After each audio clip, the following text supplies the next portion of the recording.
Welcome to the Founder Files. Today we're going to be talking to Paul Cook, who is the co-founder and CEO of Silvertree Brands.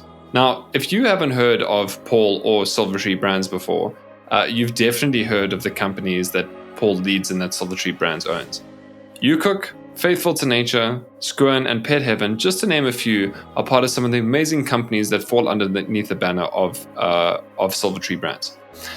To add to this, Paul is also a non-executive director at Standard Bank, so clearly he's got a lot on his plate, but I think what's obvious now and why I'm so excited about this conversation is that he has so many insights and so much perspective about what it takes to build great sustainable businesses, all the way from early stage tech startups to, massive corporate level banks. So starting off, we're going to have this conversation split into two parts, right? We firstly talk about the founding story of Silvertree and their innovative approach towards being a VC. We get into their original strategy in terms of how they started, how they kind of pivoted, how they selected and grew their portfolio of companies, and how that happened over time. We get into lessons learned about, good and bad business models and how to think about that in good pitches, as well as how to think about growth and how to, make sure that one's building a solid business and not just a good startup. We then get a little bit more onto the founder side, which I know you'd probably be excited about. And we talk about the transitions that founders and their businesses go through when merging with the group, because obviously these are fundamentally different things. Their businesses need to merge, and they as the leader also need to shift and change. That also followed by conversations around founder exits, right? And how they exit from their company and exit part of a group. And also these transitions around either being replaced by a CEO or becoming a CEO. We get into quite a bit of depth around how he's managed to grow these companies and how he thinks about growth. And as always, there's a few lessons about leadership involved. So be prepared for a high-speed conversation filled with fascinating strategic topics about what it takes to build really great businesses. Without further ado, let's get straight into it. And so we went and found out at that stage there were 3 small meal kit businesses in South Africa, and we spoke to all 3 of them. And one of them was interested in investment and the other 2 were not. And the one that was YouCook. And at that stage, it was definitely not the biggest of the 3. And it now is kind of 95% of the market. So we're quite happy how that worked out. There's this narrative in terms of the fact that you need to scale this into other countries. And you've done something that's quite counter that narrative. So can you just go in like a bit of depth in this original conversations that you had as like, why are we going with these multiple businesses? Like you said, you made the decision and I made an assumption around why it was there. But let me ask the question, why did you? And it sneaks up on you and you don't realize that that's what's happening. And all of a sudden, you can be deeply in trouble without realizing it. You've picked this, made this decision that you're going to be a multi-business business from the beginning, right? How did you start that? Like I've been pitched the same business model several times, and the pitches have always had the same problem. The business model is basically... Before you say that, I can just imagine a whole bunch of listeners just like suddenly like, oh God, is he going to talk about my company? Welcome to the Founder Files, the podcast that's like eavesdropping on a conversation with a successful entrepreneur over a fireside chat. Join me, Cameron Coots, through this unique experience of unfiltered stories and insights from scaling founders around the globe as they share their ups, downs, and everything in between.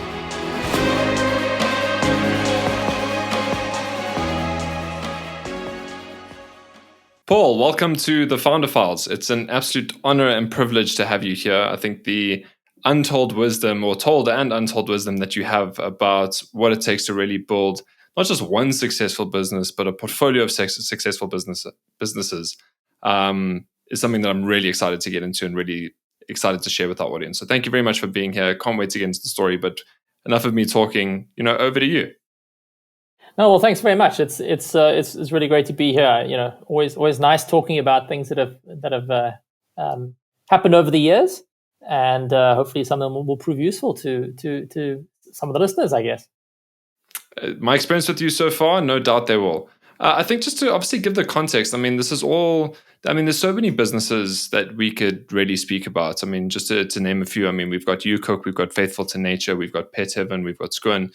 So, those are some of the biggest brands that you have within Silvertree Brands. But I think to give people the real context around Paul and the real context around Silvertree, I think let's go back to the origin story around Silvertree Brands, and let's look at things from the investor's perspective. Obviously, I really want to get into the managing individual businesses and how to grow that, and I think we're going to save a solid amount of chunk of time for that. But let's just focus from the investor's perspective and how you kind of evolved your own company. So let's go. Tell me about the origin story of Silvertree. Yeah, good. Thank you. So Silvertree is founded by three of us, myself and two colleagues, and those colleagues, Peter and Manuel, they are foreign. They came to South Africa to start Zando, about 11 years ago or so, I guess there was 2012. And Zando is essentially seeded by a German incubator called Rocket Internet that has done this in many parts of the world. Very, very aggressive, high spending, high trajectory, tries to raise a lot of money and sort of do market capture.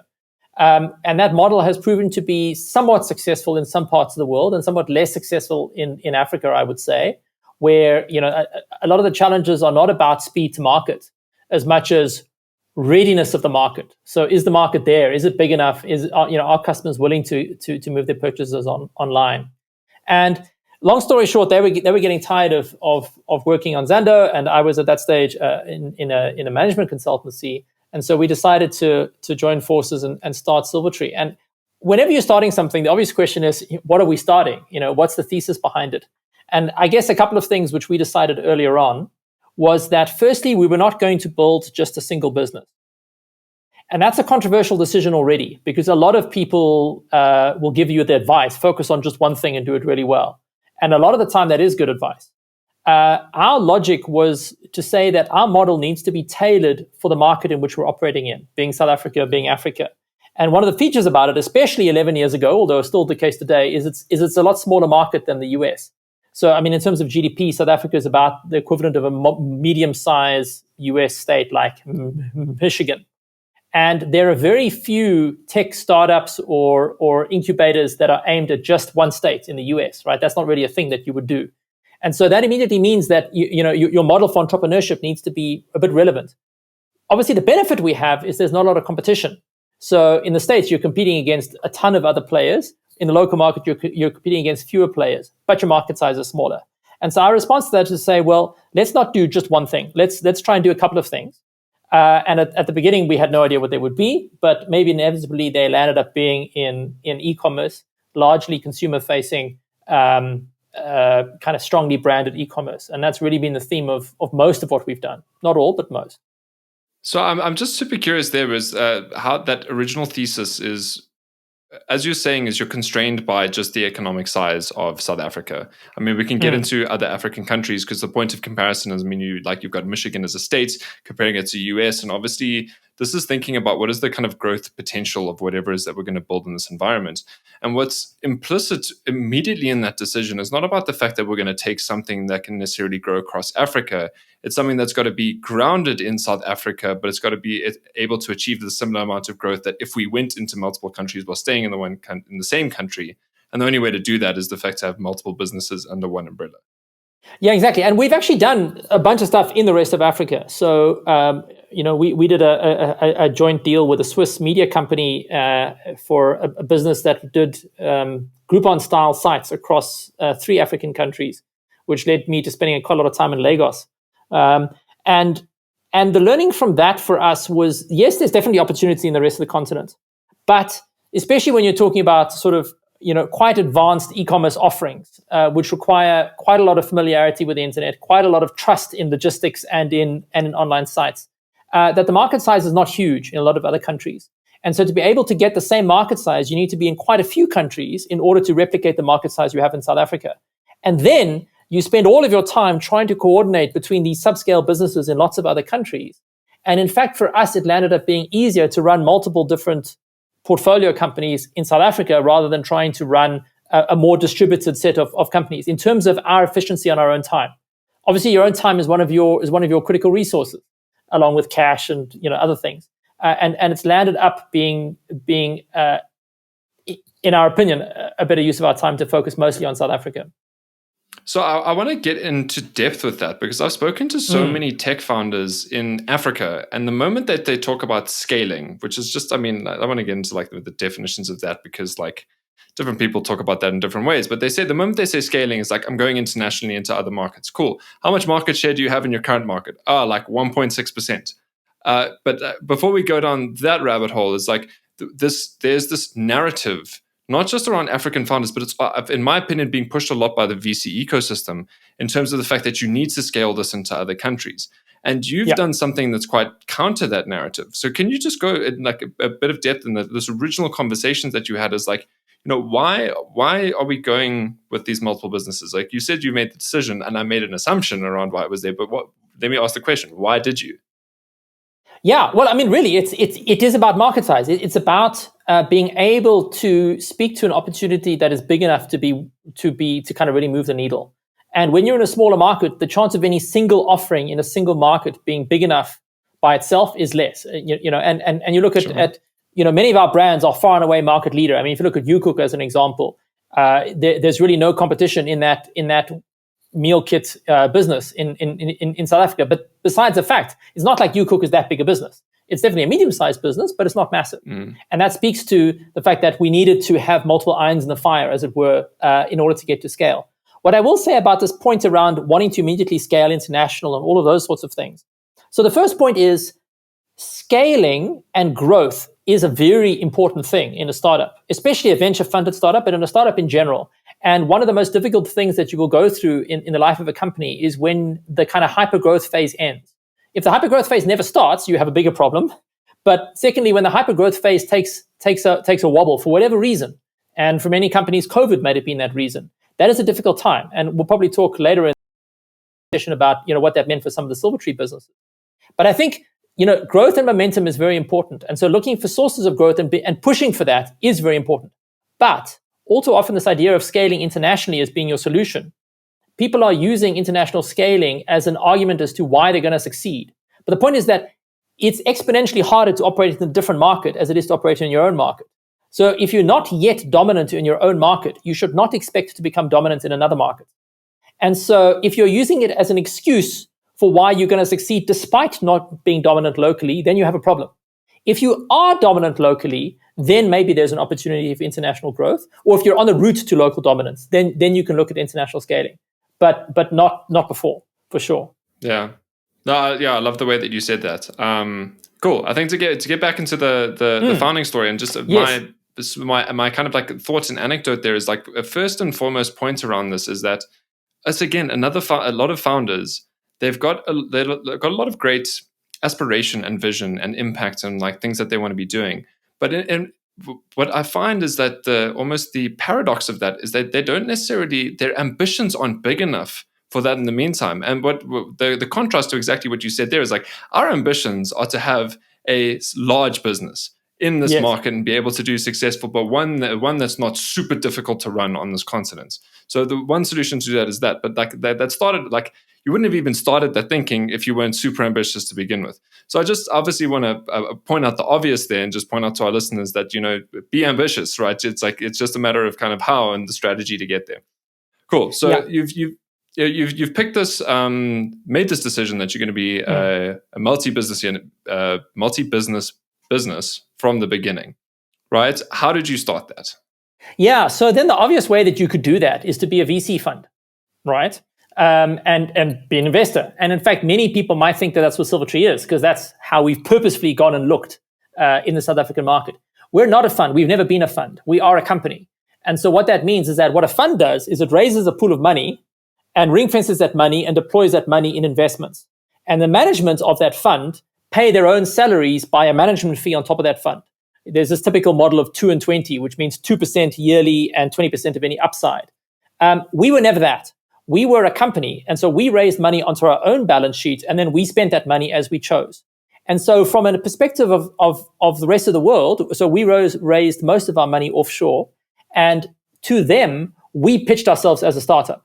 So we had a pitch deck. We had a thesis. Our thesis was, high margin, purpose-driven consumer brands largely, and the ability to do M&A in a early leapfrog stage market to be able to take advantage of opportunities that were too small for international investors, but put together were meaningful. And we took that thesis and we raised money offshore, largely from high net worth individuals, from friends and family to begin with, and then later from some slightly more structured funds. And large part of our ability to be where we are today is our ability to have successfully raised that money from about 60 shareholders now. So that's a lot of shareholders we got on board. And I think what that spoke to is that our thesis around being able to access the African opportunity was resonant with a lot of investors. A lot of people, it's taken a wobble with where we are economically, globally over the last few years. But certainly if you rewind 10 years, everybody was talking about how Africa was going to be growing and would continue to be growing over decades to come. And people wanted a piece of that. But there was very little investable in Africa because everything was subscale. So if you're sitting in Europe, you can't afford to do the due diligence on $50,000 into an African business. It just doesn't make sense. And so our value proposition to our investors was you can invest a bigger ticket in a well-managed kind of, we understand corporate governance, all of these sorts of things, assembly of businesses which we're then going to select according to our criteria, and then we're going to be actively hands-on in making them succeed. And that thesis clearly resonated. And so that's broadly what we landed up doing. The pros and cons of being a fund versus a company come down fundamentally to the economics of how big you are. So if you are a very big fund, then 2% management fees and 20% of upside is a big amount of money. Sure. If you're a small VC fund, let's say you've raised 100 million Rand, which might sound like a lot of money, but for a fund is not a lot of money because that means you're running off 2 million Rand a year for all of your costs. That's all of your staff, including your investment analysts, your fundraising opportunities, etc. A nice fancy office so that you don't look stupid, legal fees, finance fees, etc. It gets really difficult, right? It's a really difficult business model. It really is, yeah. And these days there are some bigger VC funds, but especially 10 years ago, there were not many South African VC funds that had even got to 100 million Rand funds under management. And so the economics are difficult for a fund, whereas if you're a company, we obviously have a big chunk of the equity in it. And so we have, in some sense, a bigger than 20% carry. And yes, that's but also a lot more skin in the game at the end of the day. A lot more skin in the game. Yeah. Yeah. And also an incentive around capital efficiency. Because if you're a fund, you're sometimes incentivized to make investments to deploy your capital, even if the investments are silly. And you can look at many examples globally of silly investments. But in our case, we had a strong incentive around capital efficiency to avoid diluting ourselves. Yeah. I mean, that's such again, I love the simplicity of that in hindsight and the way that you explained it because, you think VC, you think LPs, you think those are your customers. And obviously, one of the challenges of a VC fund in the first place is this almost trade-off and difficulty of managing the interests and obviously the expectations of the LPs who are your customers at the end of the day, and then with the founders and the businesses that you are investing in. And often those can be competing interests and many times. And that's a serious difficulty that needs to be managed. And like any business or business owner, where they're naturally going to navigate towards is the interest of their customers. And what you managed to do in terms of instead of having the traditional VC fund model is turning that into a company, meaning that everyone's now a shareholder and utilizing that capital accordingly, is the fact that these are no longer customers, right? They are the shareholders of the business. And obviously they fall into that category of stakeholder in terms of where they should receive their benefits and value within the company. But it helps to create that focus point of your customers are your customers, really, in terms of the businesses that you're going to be buying. And I love that. I think it creates just a lot more. It probably simplified the governance and the relationships significantly, although the other side is now managing 60 shareholders versus 60 LPs. Actually, just on that, it was like, what was that like in terms of managing the shareholder relationships in something like this when you had a lot of the decision-making power? Yes. So we purposefully and luckily were able to structure our documents in such that we didn't have actually a lot of accountability to our shareholders. And again, it makes sense to our value proposition was to say, look, you don't have the time to manage what is for you to a high net worth family office. What is to you a small investment? You don't want to spend time in it. You just want us to make the right decisions. Trust us and we'll run with it. And so that's broadly what we had in place.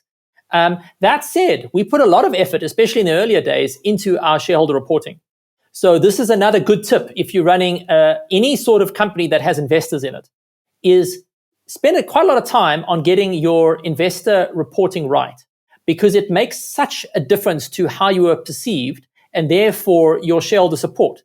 And where that matters is when the proverbial hits the fan and you need more money at short notice. Are your investors with you in that journey or not? And I mean, it's not like you need to spend a ton of time on writing sort of endless essays because no one's going to read them. It's got to be short, punchy, to the point. But it makes sense to think about what information you share and also just little things like what it looks like. graphic design is actually quite cheap in the broader scheme of things. And so we hired graphic designers early and made all our stuff look good, and didn't cost a lot of money, but it has a huge impact on how it's perceived from a professionalism point of view. 100%, because the point is the effort that you put into the reporting to your shareholders just inherently makes I feel valued, right? Yeah. And therefore, if I feel valued, I feel like you've got my best interest at heart, and therefore I trust you more. So you've got all my money. I can see you putting effort in. I'm a valued stakeholder to the company. Go for it. You have my support. Again, I'm loving, like, I definitely want to get into the point for obviously the founders in the audience around, especially the approach towards investment. But I find this is just such a fascinating story in terms of it's like getting the little things right, picking what kind of business you want to be in the first place, how you're going to be doing that. And then it's just around making sure that your stakeholder management, and I can't wait to get into the approach of how you manage your customers if this is how you're dealing with shareholders. But just getting that right to begin with and ensuring that your shareholders feel valued, whether they are a fund or whether they are direct shareholders within the business, however you want it, whether you're a company, whether you're a fund, is going to make a world of difference. And I just love that. Cool. Right. So now I feel like I'm going to say this about 4 times throughout this conversation, but like back to the founding story. Okay. So we know what you want to be, etc. You've picked your thesis. So talk to me about your thesis and how you started executing that.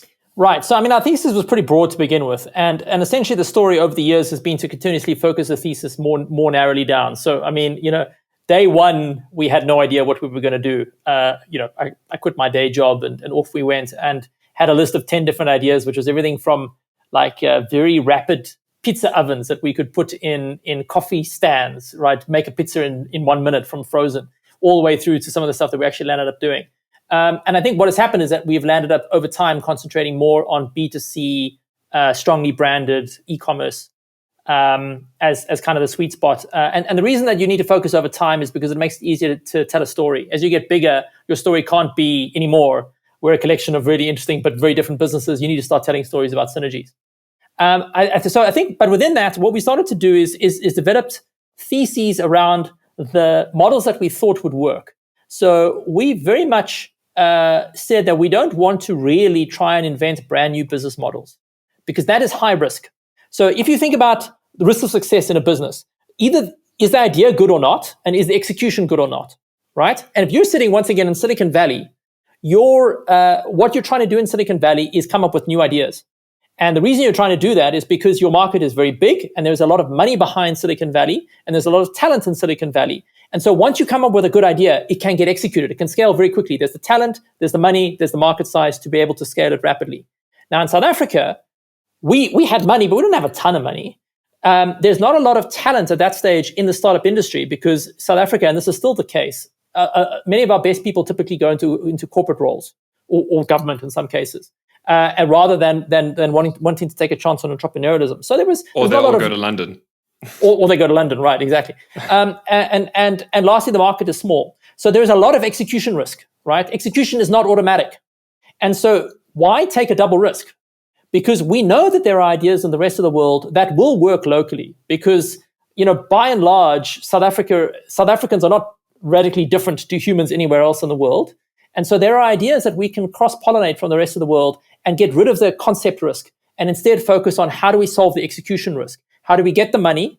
How do we find the talent and supplement it with our own time and energy? And how do you make sure that these models work in a smaller market through better margins and through careful selection? So what we did was we looked at models that were working well in other parts of the world and were not being done locally. And we essentially had a list of kind of, 10, 15 kind of ideas that we would play around with. And then in each of those models, we would think about how do we get into them? And we would try and find out if there were startups active in South Africa already in that industry and then see if we could invest in them. And if they weren't, we would think about starting it ourselves. So, for example, one of our early, so YouCook, in fact, came from the former model where we had seen the meal kit business in the rest of the world. And we thought that there was a good opportunity for that there. And so we went and found out at that stage there were 3 small meal kit businesses in South Africa, and we spoke to all 3 of them. And one of them was interested in investment and the other 2 were not. And the one that was YouCook. And at that stage, it was definitely not the biggest of the 3. and it now is kind of 95% of the market. So we're quite happy how that worked out. I just love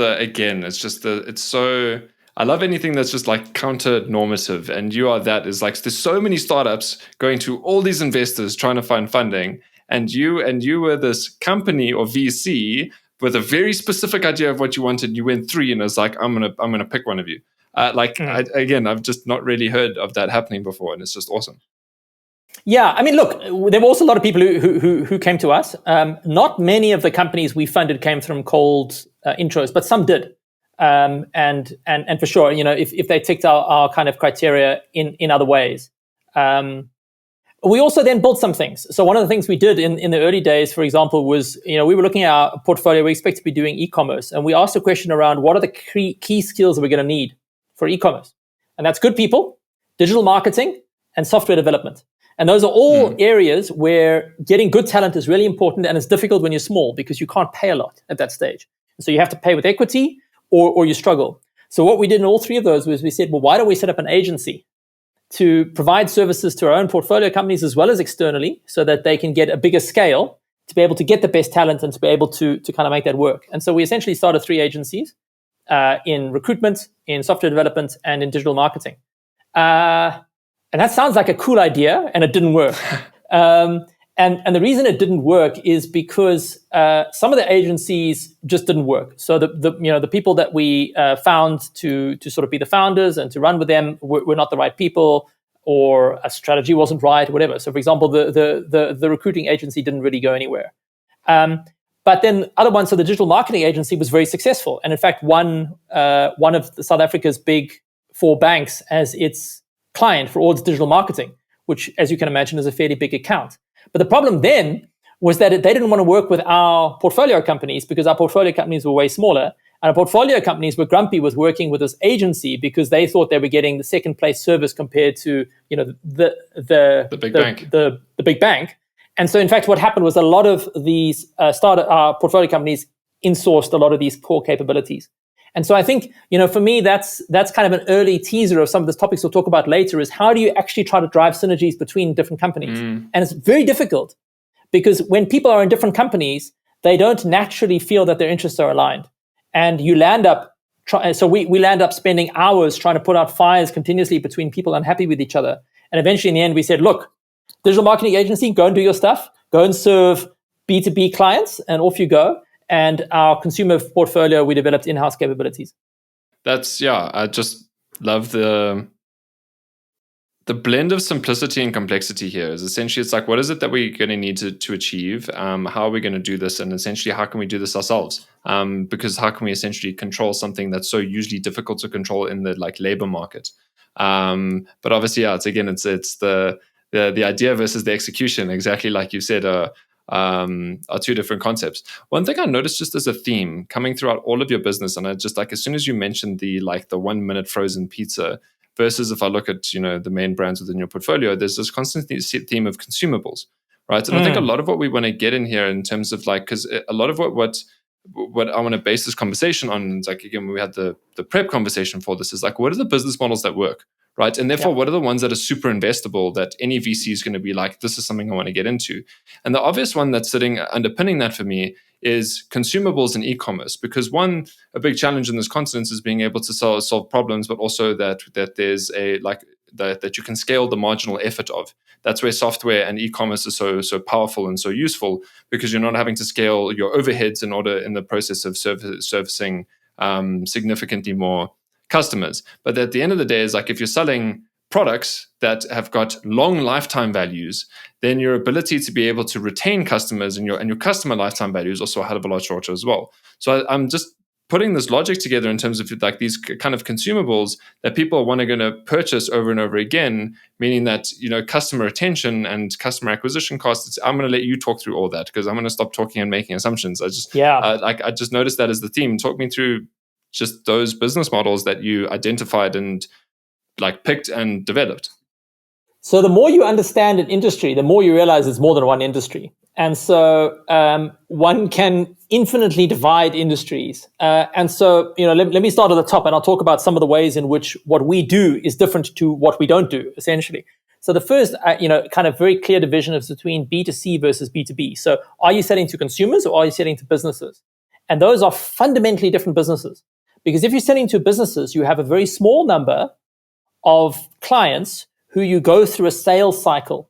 So your whole approach is to get to know the individuals at your client and understand their needs and to understand their interests and their corporate structure and what they want and then to service those clients. Whereas in the consumer space, it's about numbers. So it's about building the funnel of brand awareness through to brand, experimentation and then acquisition and retention. And so what you do is fundamentally different. And marketing and sales are not the same discipline. They're completely different. And they're different in terms of the skill sets that you need as well. So, that's already the important thing. And most of what we do is consumer facing. Obviously, the digital marketing agency is an example of business facing, but most of what we do is consumer facing. Then within that, there are many ways of slicing that as well. And so you talk about e-commerce being quite scalable.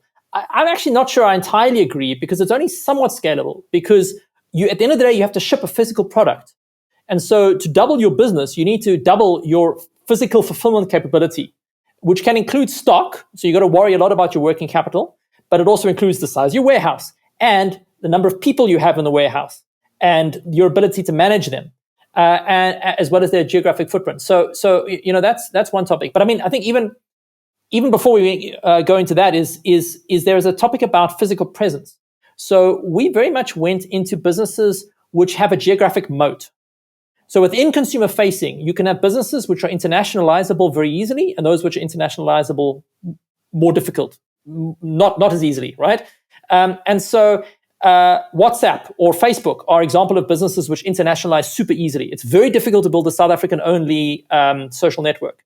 Whereas YouCook is an example of a business which doesn't internationalize easily because you have to have sourcing agreements with local players and a production facility and an understanding of local tastes and an understanding of influences locally, etc. Yeah. So it's not easy for a new entrant to come into the market.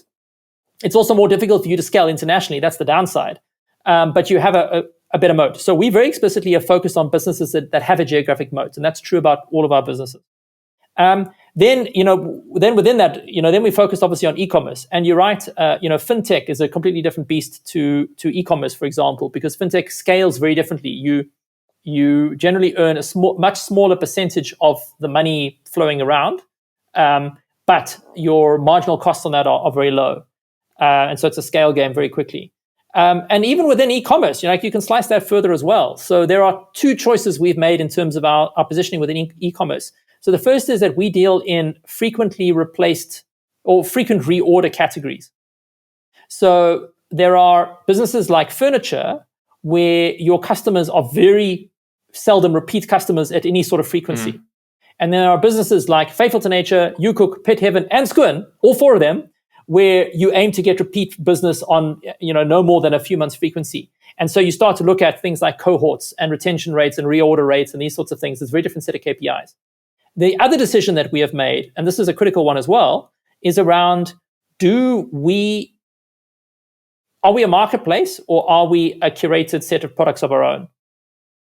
So we are not a marketplace. We own all the products we sell when we sell, almost all the products we own when we sell them. It's a small range of products which are high margin, as opposed to a take-a-lot model, which is we want to sell everything.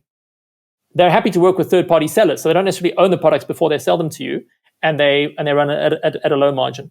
So anyway, that was not the most super structured run through, but the point is, you've noticed in there probably 4 or 5 choices within the space of possible business models, and that's not to say that those choices are correct.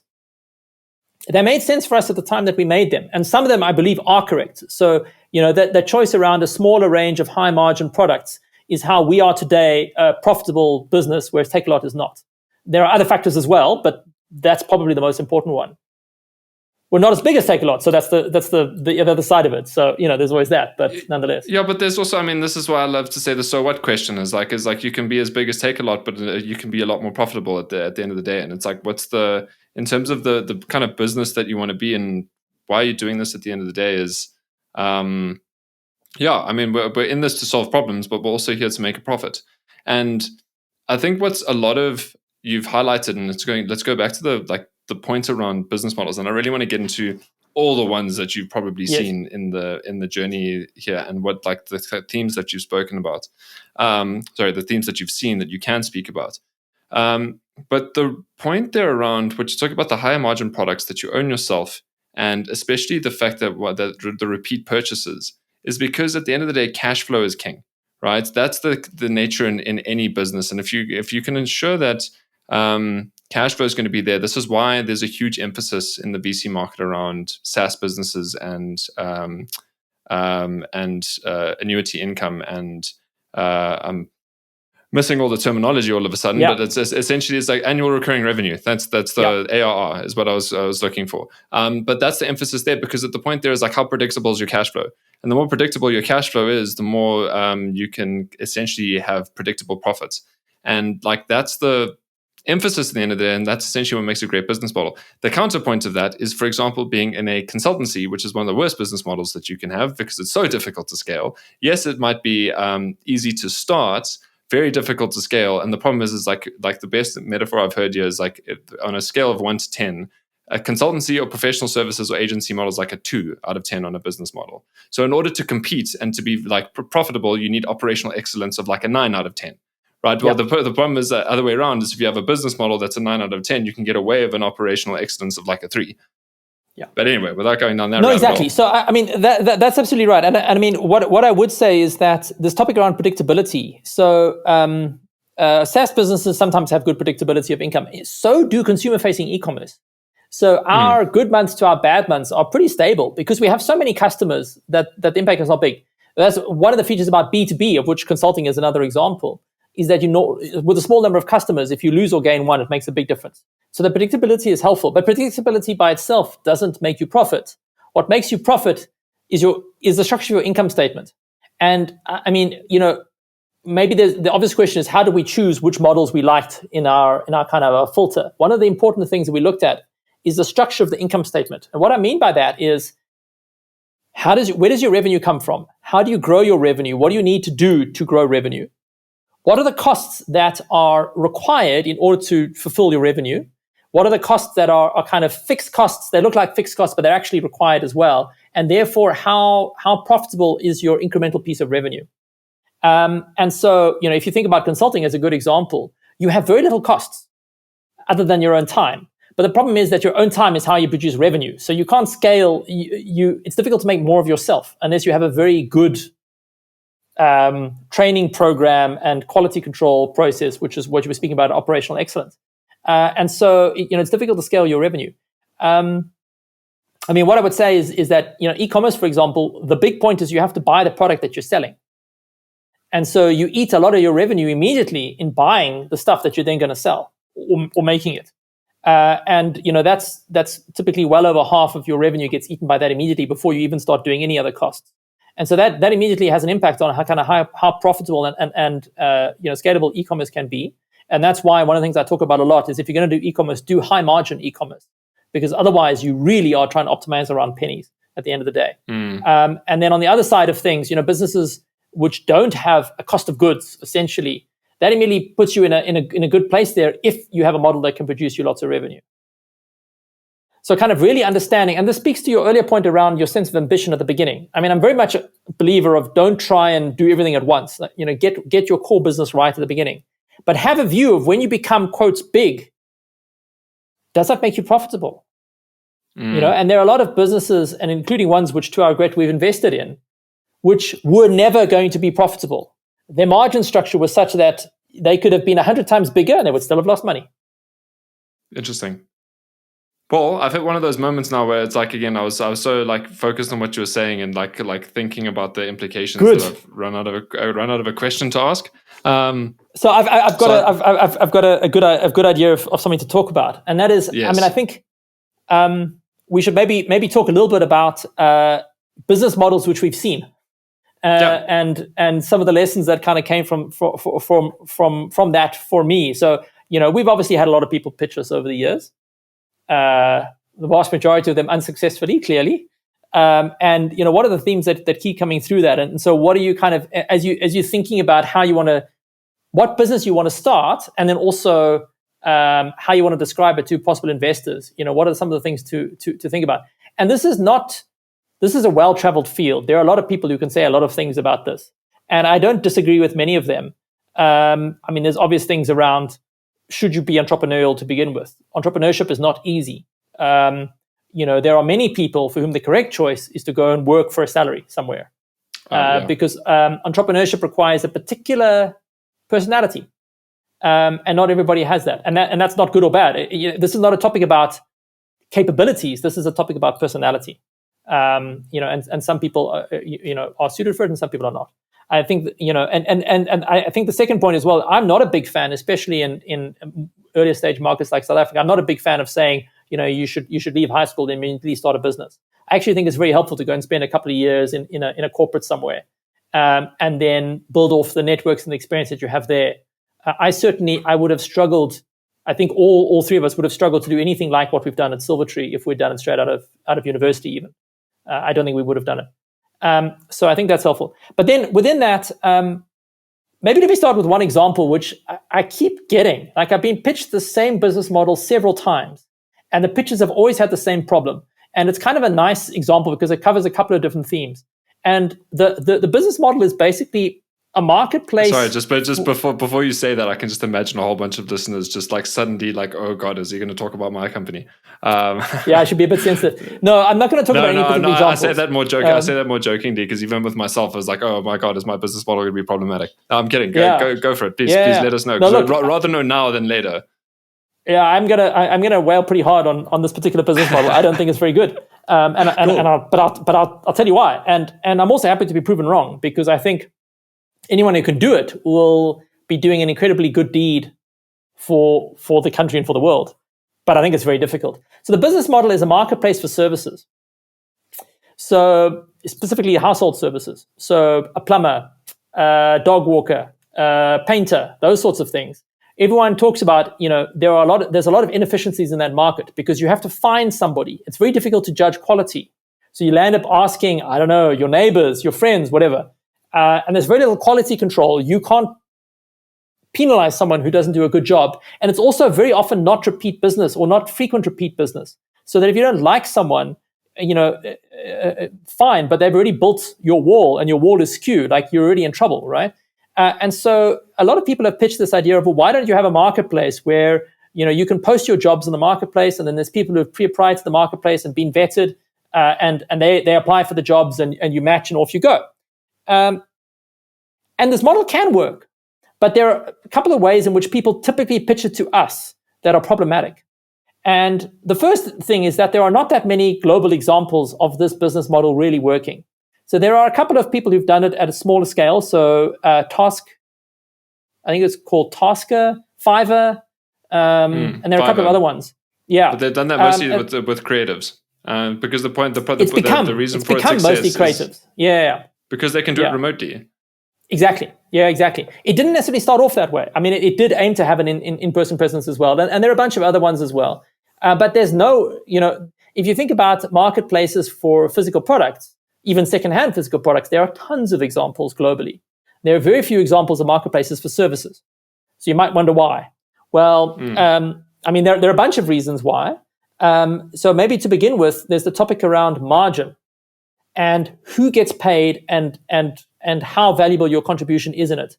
So the point is that if you are trying to earn a commission on a job that is negotiated between two people directly, you can't charge that much commission, because otherwise both parties get pissed off at you because you haven't been seen to be doing anything substantial. Especially because the service that you're arbitraging between is a fairly bespoke service in someone's house. So Uber kind of does this by connecting drivers with passengers, but the relationship with the driver is fairly hands-off. You don't have an ongoing relationship where you exchange phone numbers and talk about the project, right? Whereas in this particular scenario, you do. Exactly. And if you're brokering, you can't charge 30, 40% of the final fee. Like, it doesn't work, right? So there's a topic around your margin. Then there's a second topic around who is actually your key customer. So this is a marketplace business. And in a marketplace business, you always need to think about who is your critical customer here? Who are you actually working for? And at the end of the day, especially in South Africa, but I think globally, the point is that the customer is the person who's wanting the job done. The people, so the service providers want more work. They're always going to be there. It's the people who are getting the job done that are the key market. And so often the pitches that we get are about, we're going to solve a social problem. We're going to give work to all these people who don't have work. And they are focusing on the people who are going to be doing the work. That's not the problem. You need to focus on the people who are getting the work done. And you need to give them an amazing service. And then I think the third problem that comes up a lot is people get carried away. And so this is the negative side of ambition. They get carried away and saying, wow, we can do this for garden services, but we can also do it for accounting. We can also do it for legal services. We can also do it for everything. Like everything is a service, right? So why don't we launch this marketplace on which you can launch any of these services? But the problem with doing 1,000 things is it means you don't do any of them right. And especially when setting up a marketplace business, you need to make absolutely sure that the first experiences of your critical customers are really good. So you better make sure that your service, that your people who want services done get excellent services at the beginning of your business. And so if you just launch a marketplace and hope it's going to work, your first few experiences are going to be terrible, and that's in your business. So in fact, what you should do is you should start very small in a very specific niche and literally handhold those first interactions to make sure that they are perfect. And that means phoning both parties, even though you can't afford to phone everybody in the future, but phone them to begin with and check that the service works really well and build off that. In the same way that Uber, when Uber started, they started with Uber Black. They started with just the very fanciest of cars. The people's experience was excellent. And that's what established the Uber brand name, such that they could then scale into a more commoditized offering that they would not have been able to launch from the beginning. And the same is true about many other examples. I mean, Tesla started with their sports car, right? And so it goes. And I think the same is true about this model. So anyway, I mean, I'm at the risk of waffling a little bit, but these are some of the sort of things that come up a lot. Is not thinking about the customer, not really thinking about who the customer is, getting seduced by the sexiness of the idea, getting overly ambitious, and not focusing on how's this thing going to make money. Yeah, and I agree with you. I mean, going back to the points of ambitious, I think the thing is, it's like, it's people can like it's a very. I agree with you. It's a very meaningful problem, right, that we have in this country in terms of the fact that being able to access skilled people with quality that is fair, that can be vetted, and how you find them. Like these are meaningful things, but the problem is there's not a profitable business model there, and they've alluded to another very critical point around that. I think a lot of founders underestimate until they've got some, and then they only start really thinking about when they've got some kind of traction. And by then it's like, I mean, it's obviously not too late, but they should have done it sooner, is your customer experience, right? And the thing is, if you, and the reason why it's not thought of is because it's the qualitative nature of your business model. It's not the quantitative side. But the point there is that if you can have a business model that makes it very difficult to give a good customer experience, then that's something that's going to be quite hard to scale. But if you can figure out how to do it easily, and one of my favorite simple things to say to a lot of founders, and I realize that the narrative's gone a lot to like early stage founders, and I want to pull this back into the like business model points and maybe the kind of growth and scaling and selection point. But at the end of the day, is understand what makes you super valuable to a customer, and then everything you do after that is make it as easy as possible for them to consume it. And make them as convenient as possible. Because if you have lots of value and lots of convenience, then hypergrowth is pretty much the next step. Theoretically speaking, it's all that simple. And we should probably talk a bunch about customer experience, because I mean it is a critical point. Maybe just to mention one other common mistake that I see in pitches. I'll just mention one more. I mean, I can mention several more, but I'll mention one more because it does come up a lot. Is competing on price. Yes. So basically saying our route to market is we're going to be cheaper, way cheaper than anyone else. And that sounds great. But the problem is the moment you're cheaper than everybody else, unless you've invented a way of providing the service in a structurally cheaper way, all it means is you're going to be less profitable and less able to spend money on marketing or people. And so, great. You're going to make a couple of people very happy when they pay the price, and then they're going to get a bad offering and no one else will know about it. And you won't make any money. So, rather think about how you can compete on something other than price. Yeah, I think that's a lot of people don't realize is that going for low cost and price as a competition is very necessary in early stages, because you don't have the level of value that you can compete with more established businesses. So it really is necessary if you want to be able to get those customers. But one needs to realize is that should not be your strategy.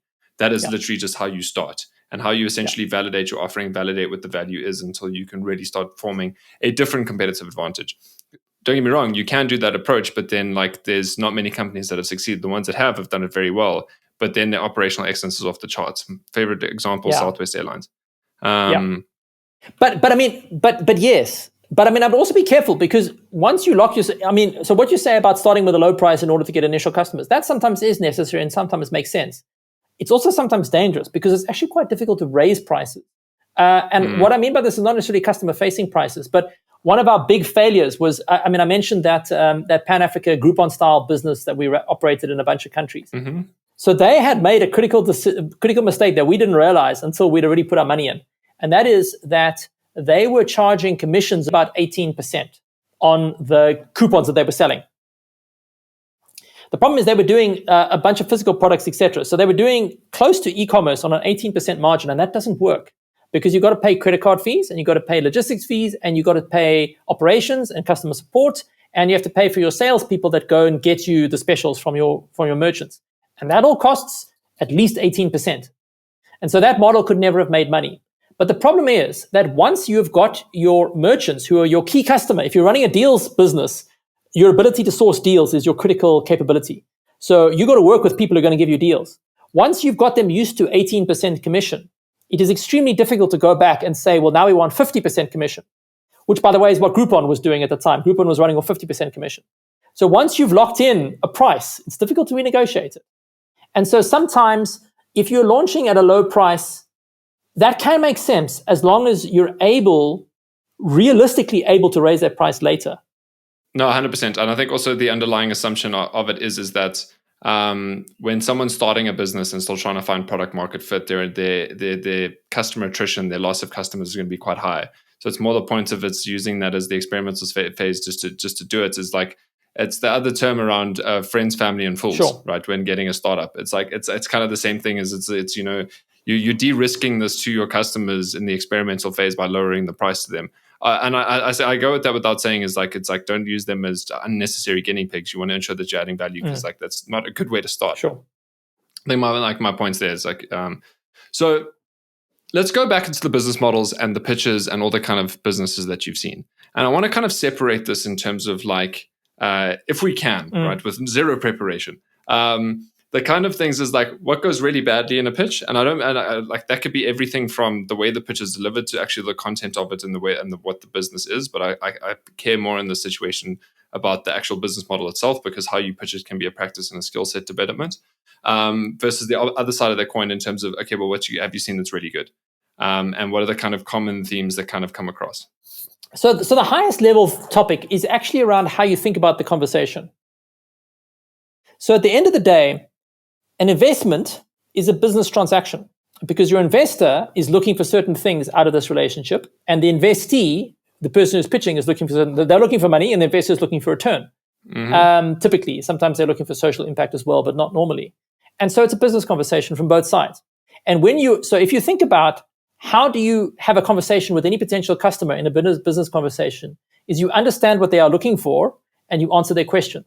So what I see typically where it goes wrong is when a pitch comes in that goes too far in either direction. So the one direction is to go into begging mode. Please, will you dispense some of your great fountain of money on poor, humble, deserving me, because my idea is great and I've worked really hard. Like, most investors are not charities, and even charities would dispense it on the basis of impact, not on the basis of whether you've asked nicely, right? This is not, so there's that. And then on the other side, so, and just sorry to add to that, Paul, if I may to interject, and that's even worse in itself, because even if they were considering investing in the business, they're looking at you as the CEO, and it's like, I can't have someone that's lacking this amount of confidence that's going to be leading a business, because I know that they're going to need grit and resilience and confidence to get through this, and if they can't display that out the gate, then I'm concerned about how investable this is. Precisely. It's the same topic as the investor reporting that we spoke about earlier. Investors typically see very little of what you do on a day-to-day basis, but they are going to extrapolate from what they see as to how you do everything else that you do. So spot on. And then I think on the other side that people go is to say, it's become almost too aggressive in the other direction, is to say, this business model is obviously so good, you'd be stupid not to do it. And then just kind of, talk about what a good business model it is without thinking about what the investor is looking for. So at the end of the day, what you need to do is you need to show the investor why you're going to win. That's it. Why your business is going to make money.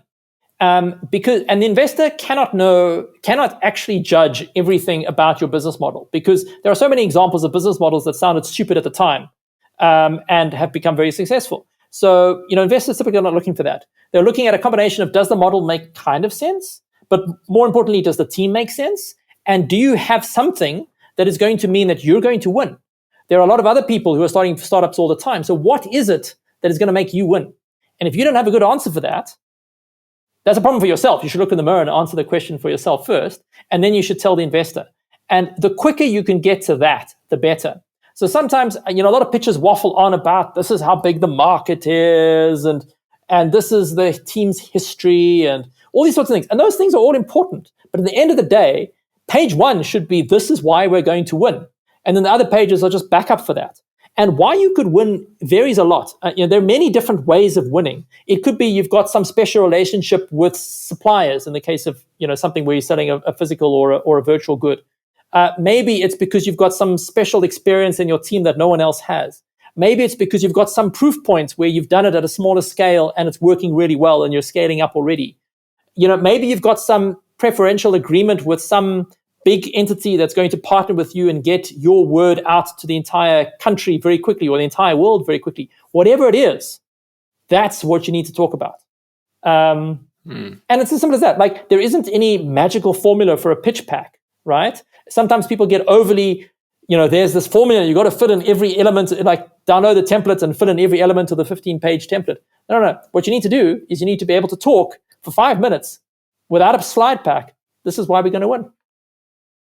Yeah, and that's also the other point, is it's got to be a conversation at the end of the day. And if you can't have a conversation about it, because the point is, like, that's where all the deal making happens, is the fact that you've got your opportunity to pitch, but it's like, cool, can we go have a meal together and you can tell me the details of this, right, and your strategy and how you're going to win. I just love the simplicity of that, because a lot of the difficulty for a lot of investors, specifically early stage investors, a lot of it's kind of just judgment and intuition. Is about the fact that it's like, am I making a call, and do I have a gut feel based on my own experiences and my own beliefs and biases and everything, etc., and my own knowledge, that this is going to be successful? And the point there about just simplifying it straight to the point, is this how we're going to win? Is this like, oh, thank you, you've taken a lot of the guesswork out of this for myself, and I'm able to just actually identify what's going on. And then after that, obviously, there's the complexity and the risk and everything like that. But it's like, cool. It's like what's the thing at the end of the day? And I feel like that principle exists. Doesn't matter if you are at angel stage or if you're at Series B, right? It's the fact that it's just your goal changes. Like, when you're an early stage business, it's like, this is how we're going to become profitable, and this is why we're going to win at that. When you're at Series B, is like, this is how we're going to scale internationally, or how this is how, or even this is how we're going to take over the entire market within our current country. And this is what we're going to do and to win, that no one else can compete with. Fantastic. Cool. Tell me more. I'm hooked. Exactly. Yeah. Let's pause here for a moment. If you've made it this far into the episode, it's probably because we're talking about things that you're trying to implement in your business. You found your sweet spot in the market, you've gained momentum, and you've already been through a phase of growth. Because of this, you know that on the outside, growth is super sexy, but on the inside, it's incredibly difficult to achieve and to sustain. So now I've got a question for you. Now that you know the sacrifices it takes to achieve growth, how much time are you currently spending thinking about your direction and your next phase of growth? I bet not as much as you'd like, because you're still in the thick of it. Leading, deciding, pushing for performance, pursuing new opportunities, maybe even thinking about selling the business. See, your story is yours. But this chapter where growth meets complexity, this is when things get hard. Because you can listen to insights from podcasts and stories from people that have been there before, but applying it to your context is a completely different ballgame. So let me help you. If you want to have a 90-minute, no strings attached conversation with me, then head over to Metavolve's website in the description of this podcast below, and let me help you navigate this next phase of growth. Because at the end of the day, building a great business is complex, but it doesn't have to be complicated.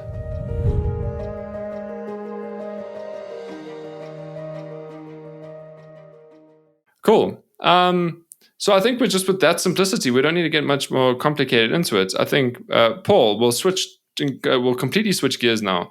But before doing so, I just want to quickly just with you summarize some of the key points that have been really made here. And I think the first one around, starting Silvertree Brands to begin with, right? Because if there's anyone, if any VCs in here, but also anyone who's VC backed who actually wants to understand the VC model, because I feel like my own personal agenda sliding into this now is that I find that there's a lack of empathy and understanding on the VC founder relationship both ways, right? And the fact that it's like the founders don't understand how hard a VC model is, and they don't understand like why there's so much pressure on governance and reporting, and so they find that as a grudge. And there's a difficulty in the VC to founder relationship in terms of empathy because theirs aren't their customers, and they're going to the LP.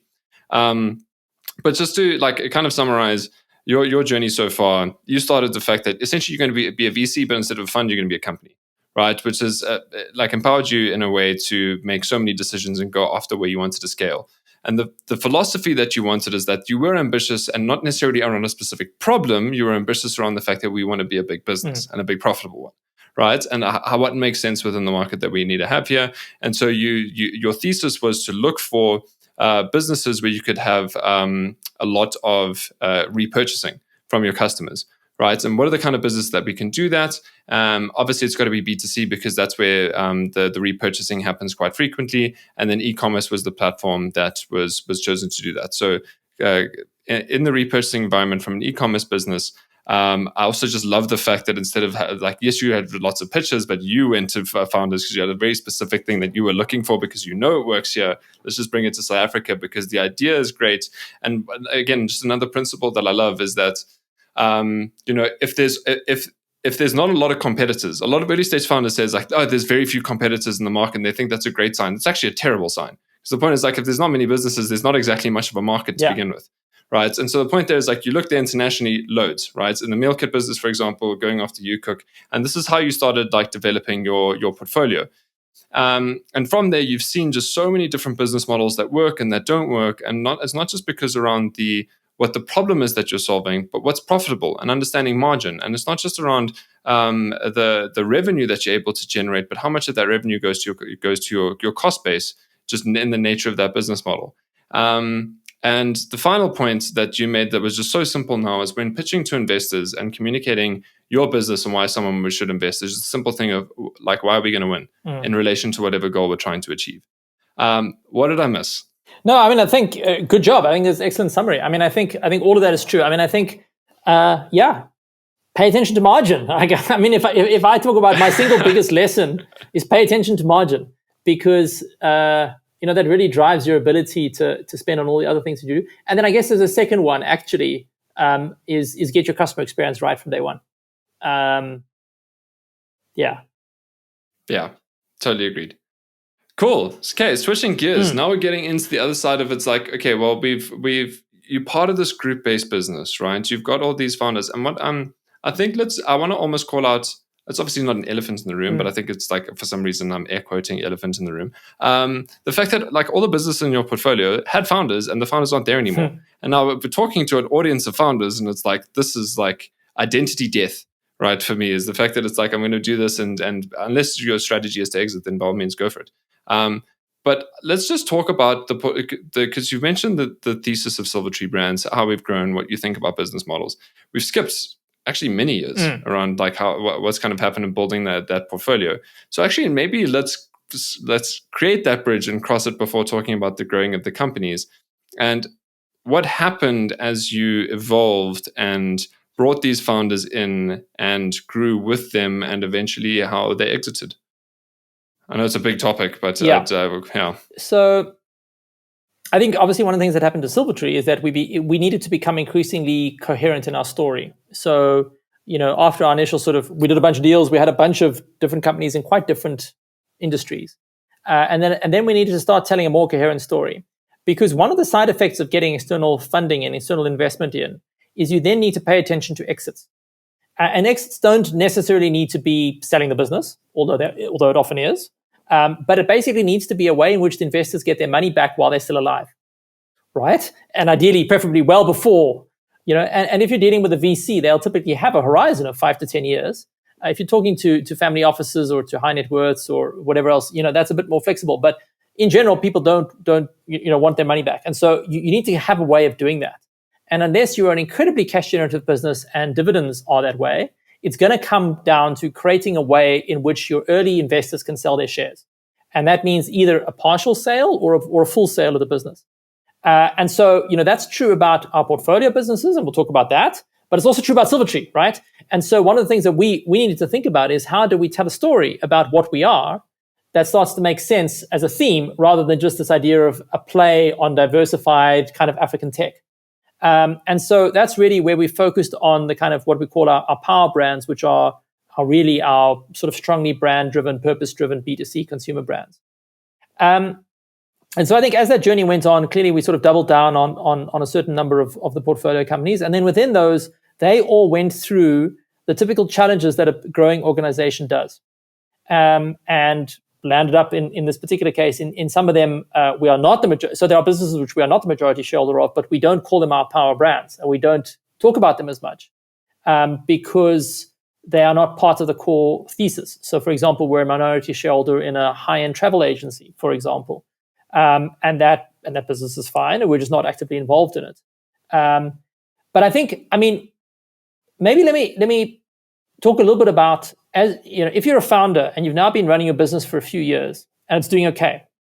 Obviously, if it's not doing okay, actually the most dangerous thing is if it's doing moderately okay, just enough to be alive, but not anymore. That's the most dangerous because it doesn't stop you and get you to spend your time on something else. And so you waste your time on a business that's not going anywhere. But anyway, let's assume that's not happening and your business is going somewhere.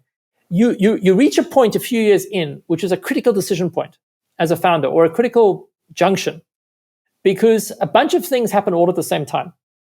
So when you're, so let me first contrast, when you started with yourself, a few other people joined it earlier on. Everybody, they're all in there from day one. Everybody understands what the business is about. You can all sit around a table or at a restaurant or wherever and talk to each other. You understand your customers because you personally worked with them because they were your first customers. And you understand your business model because it's what the business did from day one. Now you're growing, and all of a sudden you start hiring people who were not there at the beginning. So they don't understand the company culture. They don't understand the founding story of the company. They don't understand any of that stuff unless you tell them. Number two, you don't talk to all your staff every day anymore because there's now more than 20 staff. You can't talk to them every day. So you don't understand your staff. Your staff don't understand you. Secondly, you maybe don't talk to your customers that much anymore. Or if you do, you only talk to a few of them. So you don't anymore automatically get customer feedback. And number three, you're probably in starting a second business line. You're expanding. You're going to a different geography. You're going to a different service model, different product offering. You're trying to sell other stuff.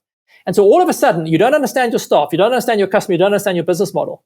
And it sneaks up on you and you don't realize that that's what's happening. And all of a sudden, you can be deeply, deeply in trouble without realizing it. Actually, our very first Silvertree business was essentially an online pharmacy where we partnered with a company that in retrospect was going through exactly this, where it was a company that had grown. They were kind of doing the operations and we were doing the website and the marketing, etc. And this company had grown very successfully and had crossed 100 staff and operations in various parts of the country. We're trying to diversify into other things. And the founder was trying to command and control the entire organization of 150 people. And he was no longer in touch with what was happening. And so he was telling people to do things that literally made no sense. And nobody was challenging him for it. And essentially it fell apart and took our business with it, because obviously if you don't have operations, you don't really have a great business. And we learned some lessons from that around how we want to be in control of the businesses that we work with. But the broader point is, this kind of critical inflection point where you go beyond sort of 15, 20 staff is a very dangerous time. And during that time as a founder, you have a couple of options. You can either grow up your company very fast. And what that means is putting in place processes and frameworks for understanding, onboarding, and working with your staff. So HR processes. And everybody hates this idea of corporate HR processes, etc. And you can do it. It's very easy to do it wrong. But the point is, you actually do need to do it. You have to have an induction program, and you have to have employment contracts and touch points and company catch-ups and all of these sorts of things, because otherwise things fall off the rails. Number two, institutionalizing a way of getting customer feedback. So you need to start collecting customer insights and recording them and KPIing them and stuff like that. And number three, understanding what you're doing about new business models and having the appetite to build a new business from scratch, which may not work. And so some founders do that, and they grow up with a business. Other founders decide they don't want to do that, and they rather want to go do something else. And we've actually had that happen then in several of our portfolio companies, is that the founders decided that they were not having fun anymore and they wanted to go and do something else. And as the investors, that's a sad day typically, because replacing for a founder. anyone, I think that's a sad day. And in some sense it's exciting for them because they've achieved what they wanted to do, right? So typically if they're able to sell their shares to someone like us, they typically sell them for a fair amount of cash. They cashed out, they built a successful business, they one under the belt, good financial return, fantastic. But it's a sad day for us as the people who left with the business because we need to replace that founding team. And that is incredibly dangerous. It's an incredibly difficult period as well. Maybe to expand on why it's so difficult is because... I think before we do so, because I do really want to get into that from your perspective, but I think I just want to go into this point around there's these because what we're talking about now is exits as a founder, right? And a lot of people especially in the tech startup space is this is what is evangelized as the goal. Not really like that's the goal for VCs, right? I'm a very strong believer that it takes 15 to 20 years to build a really great business. And that's the way that you want to do if you want to build something that's really sustainable and really successful. Yep. A lot of people that are the serial entrepreneurs that start, etc. I feel like I know it's for some people, not for me. Right. But the point there is that especially with these exits now, when you've a lot of founders don't realize that their business is their identity, right? And so what happens now is when you exit, it's a very meaningful point. You get this massive amount of money in your bank account. You are on cloud nine. You're going on holiday, etc. 3 weeks later, you wake up in the morning and it's not even 3 weeks later, probably just 3 days later. It's you wake up and you realize, I have nothing to do for the first time in ever. And it's and the number of times I've had some candid conversation with some founders on the podcast about exactly this is you have a crisis. You go into depression because it's about you've gone from being this extremely highly productive person for so long that's so identified with the business to now waking up and not really having a purpose. And I think that's the side of exits that a lot of people don't talk about. And the point is, it's because it's the same kind of argument that you have with a lot of people in specifically corporate level executives, that their career comes to an end and they retire. And it's I have no idea what to do with my life now because this was my life and this was my identity. And I just want to raise that as a point because it's for a lot of founders that where exit's the goal, it's something important to consider because just for your own sake and your own mental health and whatever you're going to do afterwards, it's you need to essentially have a plan for once your current plan is achieved. Yeah, exactly. And people who are repeat founders, sometimes those second or third businesses don't work so well, and that can lead to a real crisis of confidence as well. Did I just get lucky the first time? Yeah. I'm actually good at this. So absolutely, it's Yeah. I mean, my approach or my thought on many of these things is you should never be making a change because you're running away from something. You should always be thinking about what you're running towards as well, which I guess speaks to this. Fully agree, and that's also the point. And again, it's the and I think a big reason why founders get to the point where they may be wanting to exit is because it's boring. And what they deem as boring, I think what they've lost sight of is what is the purpose of the business in the first place, and what is the new level of complexity of problem solving that the business requires you to do. And this is a big part of what I talk about and advocate for is having a clear strategy, is because these milestones that you get to is I don't want to corporatize the business. I love the thrill, etc. It's cool, make it sustainable, build a different business unit, go to a different area. That you need that entrepreneurial ingenuity on the ground. That's the possibility. But the point is, it's there's this identity death that you're going to be toying with and not realizing. It's difficult. Get through that, get through another growth phase, and you'll be grateful for it because also you're not going to sit on the outside and watch someone else make a success of your business. Yeah. But I mean, on the other hand, I would also say that, so that is all very true, but that doesn't mean you shouldn't be honest about when it is time to leave. Because you cannot stay a startup founder. That's not an option because your company needs to professionalize. So you need to become a CEO. If you stay, you need to become a CEO, or you need to go and do exactly what you said, start a new division or take a smaller role or a more specific product development focus role or whatever it is, right? But you can't stay in charge and continue to operate as a startup founder. That doesn't work. I fully agree. And it's people talk about the founder to CEO journey, but this is also another myth that I like to dispel, is the fact that it's people think it's just the CEO thing. And then there's also, again, this identity thing is well, I need all the investor relations and governance and all these decisions I need to make. It's no, entrepreneurs are often very good at one of two things. product or sales and marketing, right? And so the point there is either go there and get involved in the R&D side of things, be super innovative, super creative, enjoy the product side, or be on the growth side and go make deals happen. It's like leave the professional CEOing to someone else. Don't get me wrong, you can do that as well, but it's often, you mentioned the entrepreneur personality earlier. It's very true. Yeah. And that personality is just usually not good, very well fit for like an MD or a CEO role. It's just the reality. Yeah. And where you see that is the fact that like for the startup founder, a useful leadership style is benevolent dictator. Right, where it's about the fact that it's like, I've got the confidence, I'm going to do this, I'm going to do that. But you gave the exact examples, like you've got this benevolent dictator, maybe the benevolent is questionable, but at 150 people, and it just doesn't work because now you need a leadership team, right, that have got their own authority, decentralized authority, making decisions accordingly, and they're empowered to do so. Yeah, absolutely. Yeah. So I mean, that's what happened in many of our businesses, that in several cases of the brands that we call the core brands now, the founders together with us, we sort of agreed that wasn't the route they wanted to take. And so here we are. Yeah.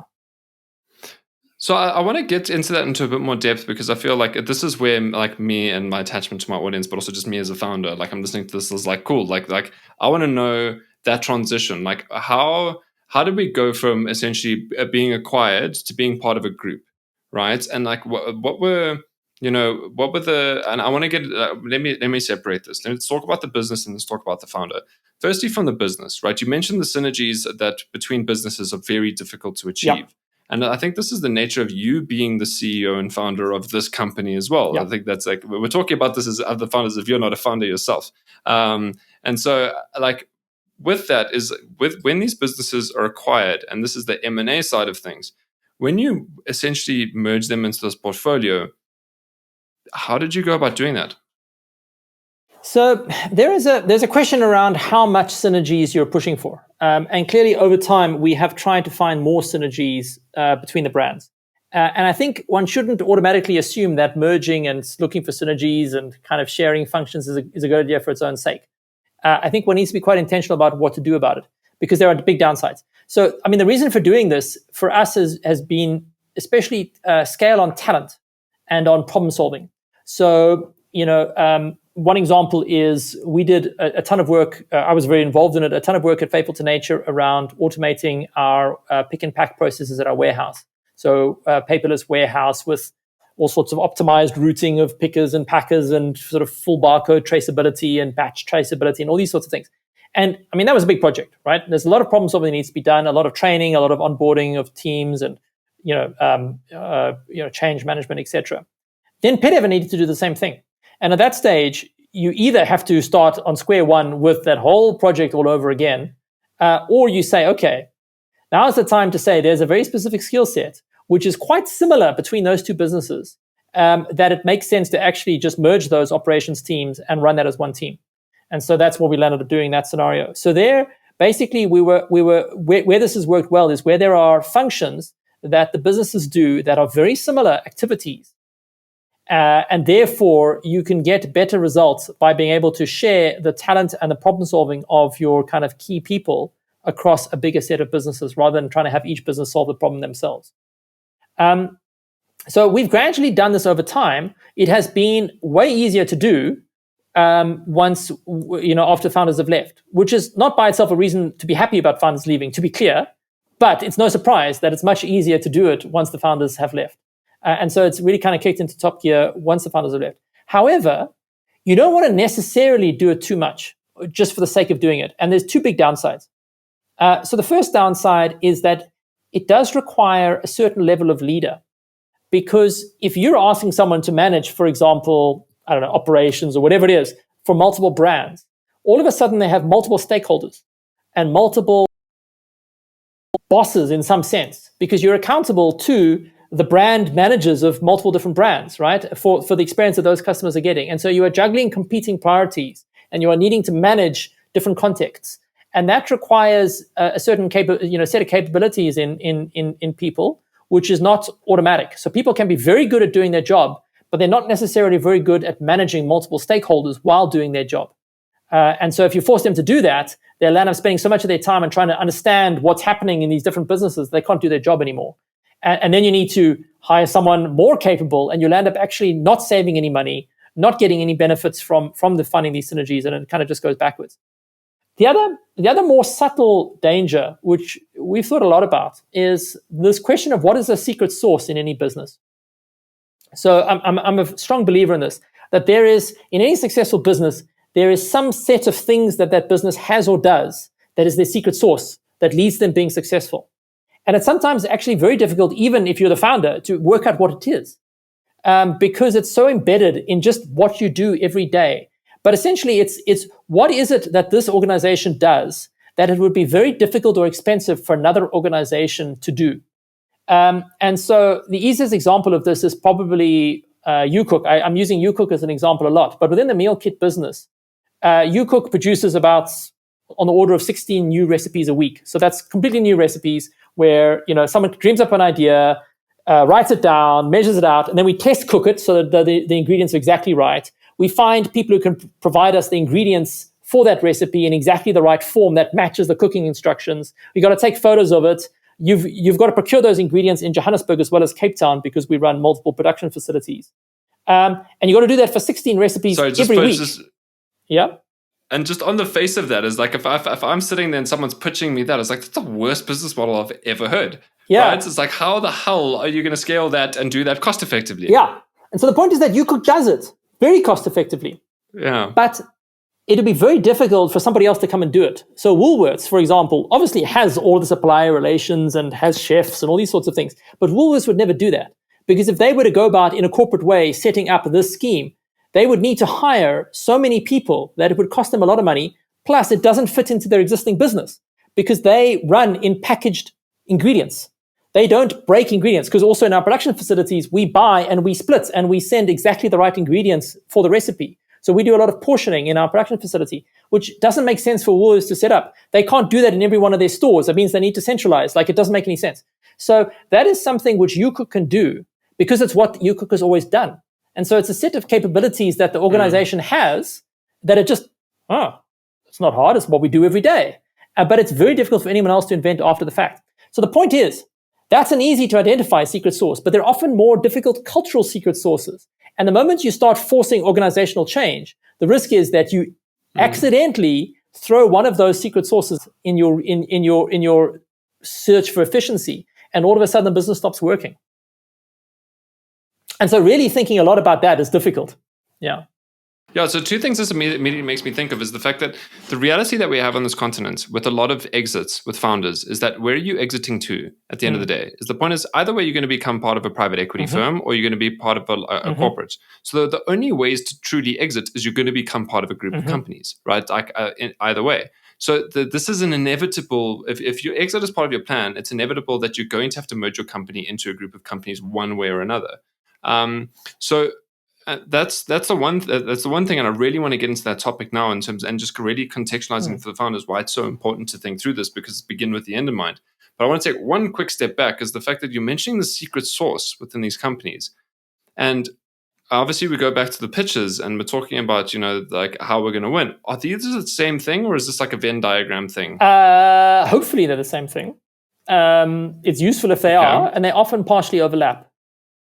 But often it's not entirely, because often the secret sauce is also tied to particular individuals that you don't realize at the time. Oh, that's also dangerous from just a sustainability perspective of the super company. dangerous, right? And so hopefully you discover that and those are usually the founders as well. Not always. I mean, so we worked with one business which I'm not going to mention exactly what it is because it's a bit too identifiable then, but it was quite a successful e-commerce business. And then stopped doing as well. And we eventually exited it.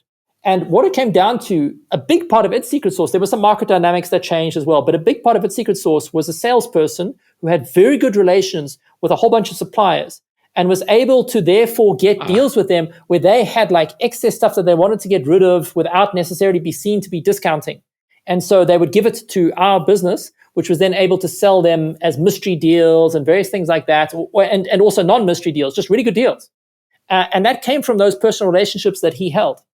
And so it wasn't the CEO, although the CEO was also important, but that particular salesperson was surprisingly important for that business. And that's also, I think, there's an idiom for this, but there's a story to be told there around a lot of founders that think in the early stages, I want to build a sales team as fast as possible because I want to get away from sales. And the problem there is about one of the core capabilities your business is ever going to require is the network and relationships that you have with your stakeholders. And if you don't have that as the founder, and the point is it's a lot easier to have that as the founder and then build that into the business than to try building the business to begin with, and you don't have control of that later. Then it's just my 2 cents on that matter. Cool. Okay, so very understand the points there. So we're talking into the merging space, and I want to get back into like the founder's chair and the founder's seat and their mentality here. So, I mean, I said it like it's obvious, but it actually just clicked for me now when I mentioned the fact that the end point of exit is becoming a part of a group of companies, because I just realized no one talks about that. So when going towards that, and I think that's a lot of things that makes this a lot of sense why a lot of founders decide to leave, is because, a big reason why they want to be entrepreneurs in the first place is I don't like corporate, right? Now I go join a group of companies and I've got a corporate job and I've got a boss, and I'm just like, and all of these other challenges. But before we get there and we have this moment of realization that there's like, oh wow, I've just got a job again. Let's take a step back in terms of starting the decision to kind of join, right? I'd say, and let's do it as if I'm a founder that's skeptical. Why would I want to join this group of companies? Like, what's in it for me and my business? Let's assume that I'm not asking you to invest. No, I mean, I think that's a good question, and I think before you try and source any sort of investment or partnership or anything, you should think about exactly this question. So in fact, I mean, there are a lot of businesses that should not raise money at all, because the moment you raise money, you have stakeholders. The second point is around joining an organization like Silvertree. We have been very explicit for most of our history that we take big stakes and we look for operational involvement. And so we are not going to be the right place for a founder who just wants money and to be left to do their own thing. And that is, again, a specific decision on our part, as based on where we think we can add value and the experiences we've had. But that does filter the types of founders who will be interested in what we're doing. Now, we think it's valuable because we can help, and this will be true about any big organization, on some combination of money, resources of other types, so people, facilities, technologies, etc., coaching, exit, opportunity, so the ability to be able to walk away, even if you don't want to right now. It's not easy to walk away as the founder and owner of a company. Like, that's not an easy thing to do. So if you have a way of being able to do that, that's a useful thing to be able to think about doing in future. And company, right? Sometimes it's lonely. If you're a solo founder, you want someone to bring the problems that keep you up at night and just talk about them, right? And so I think all of those things are the reasons that we would talk about, and those have generally resonated with the people that we've landed up working with. Just popped in my head now, and although we've used YouCook as an example a lot of times, I want to bring a bit of a spotlight onto Faithful to Nature, and specifically talking about this merging story, the founder exits. You're also the CEO of Faithful to Nature, right? So, can you talk to me about just what's the story there? I think that's just such a fascinating one in itself.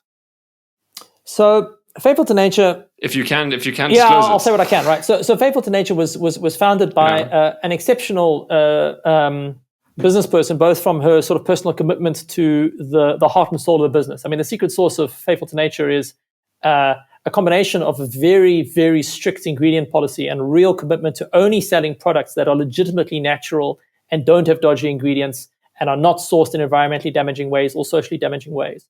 And so the work that Faithful to Nature does around every single product that gets listed, I mean, it typically takes about 6 months of work to list a product. So it's a very, very detailed process. And that doesn't always come through immediately to customers, but I think it sits behind a lot of what the business does. And secondly, a real dedication to customer experience. And both of those come, and I can talk about that, well, I'm sure we'll talk about that later. Both those come from the founder. Now, after we'd been working with Faithful to Nature for a while, the founder, to a bit of a surprise, to be honest, said that she wanted to exercise some options that she had and wanted to sort of take a step back from being the CEO because she wasn't enjoying it. And at that stage, we had to deal with sort of CEO transition. Now, one of the things that we offer as a organization, Silvertree, which a normal VC may or may not do, is the fact that we can, when needed, step in and help run a company. And so temporarily we did that. Then we hired externally for a CEO, and didn't get the right people. Actually, two people who sort of didn't work out through a series of events there. And that's not necessarily any comment on them as individuals. Any particular person is not necessarily right for every role. They were not right for those roles, for that role of CEO of FTN. And so I then had to step in essentially because there was a very real risk of much of the senior management team leaving, and the business was in trouble. And so we kind of saw the writing on the wall and realized we had to do quick action, and any sort of hiring process takes a while. So I stepped in then. That was February of 2020. So I had 2 weeks, and then the country went into lockdown. And so that was quite a journey itself.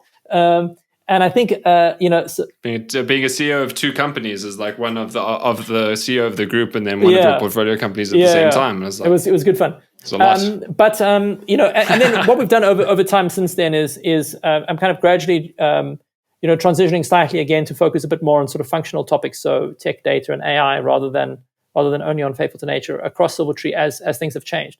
But that's really kind of what happened and how that landed up. And that again is a kind of a topic around when you're part of a group that does. There's always a question of what happens when the CEO wants to quit, or what happens when the CEO needs to be fired, right? Which luckily we've not had as many examples of, but can happen. And that's when things like corporate governance and these sorts of things start to really matter. 100%. And I think like the point at the end of the day is hiring a CEO for a company that's the hardest job to fill, because it's the most complex job that you have within the company. So no matter what company that you're in, it's a very difficult one to get right. In a small to medium-sized business that has been founder-led, and you are the first CEO to come in after the founder, that's just exponentially harder, because it's essentially there's that identity void that I've mentioned there that's there, is because as much as like the business is part of the founder's identity, the founder is part of the business identity as well. And that's the point when you're talking about the secret sauce and the culture and the difficulty there. And like I think that's also the point where a lot of it's orientated around this leader, whether they like it or not, or they're humble or narcissistic. At the end of the day, this person is a legend in the company in terms of how they've started things and where they've gotten to. So for the legend to be in the past, it makes change a lot easier.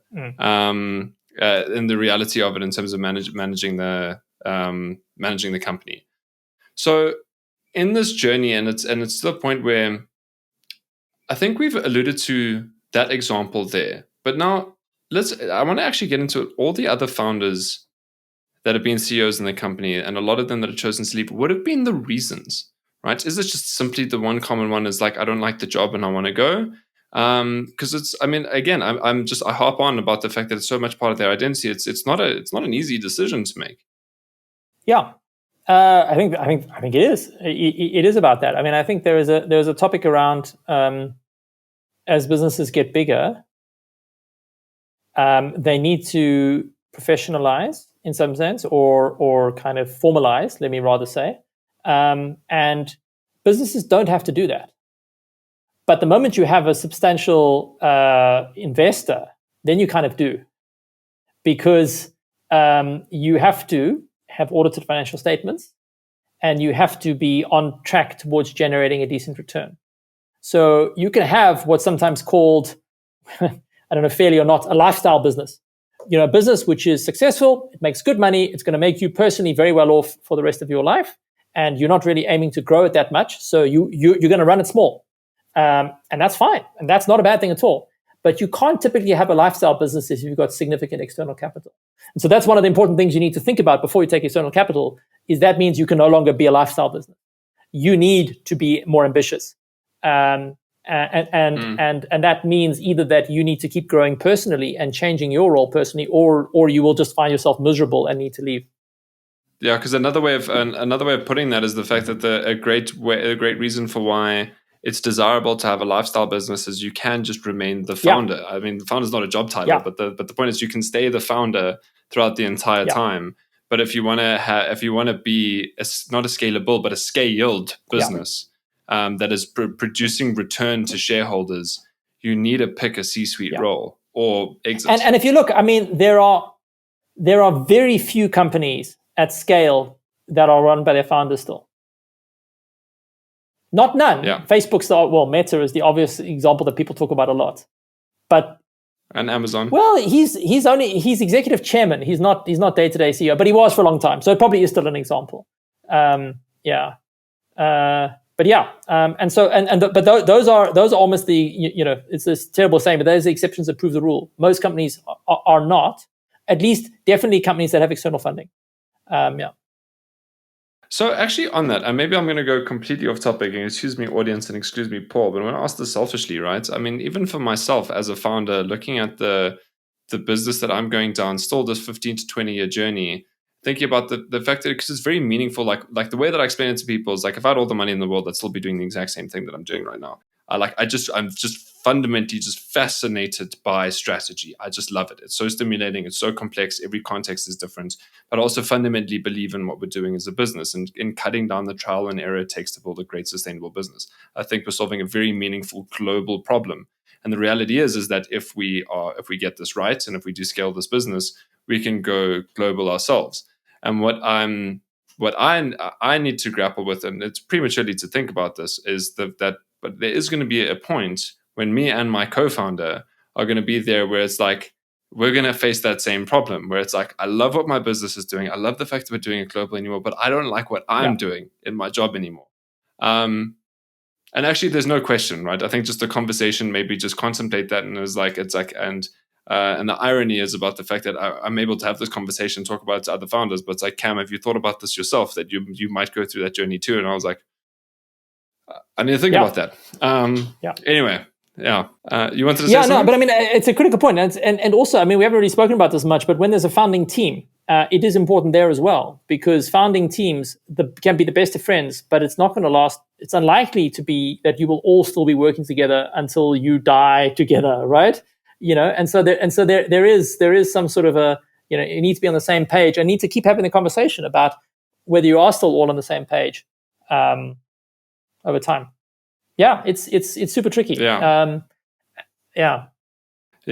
think, and this is where we're getting to the points of the conversation where it's almost becoming philosophical in terms of what it means to be a founder and entrepreneur, and what is that you care about. That it's like so meaningful to do, but to keep it valuable for the founders, I think would love to have this conversation with you about the philosophy of entrepreneurship, but to keep it topical and valuable. I think one thing that we actually haven't spoken about once, right, is just growth. Right. And that's like a huge thing that we've alluded to it. We've said some of the things that are necessary for growth, etc. But we haven't gotten into the how parts of growth and how these founders have grown. So obviously a big part of joining a group and the capabilities that you're able to bring and the way that you're able to scale the business is a huge lure in terms of bringing the companies in. But now these companies are there. How have you managed to grow these companies? And it's obviously there's the e-commerce point that's similar. And there's the skills and knowledge and industry experience can do that, but they're also still fundamentally different businesses with different markets and different customers at the end of the day. So how have, within this group, how do you, ensure first and foremost that this is the right group to grow within? And then secondly, how is it that you manage that growth within a group instead of just as a solo company? Yeah, I mean, I think... There's also personal growth, by the way, and I'll just as an aside on that. There's also a topic around if you're a founder transitioning to a CEO, you need to think very carefully around how you're ensuring that you yourself are growing as well, because your role is changing. Anyway, let's talk about and again, somewhat off point, but I mean, I think on this topic around growth. So I would kind of think about it in two buckets. The one is how do you grow revenue? And the second one is how do you improve efficiency? And that second one is actually something that we've been thinking about a lot at Silvertree over the last 2 years. Because I spoke a long time ago about this period of time where as a startup, you maybe stop having momentum. So your growth slows down for whatever reason.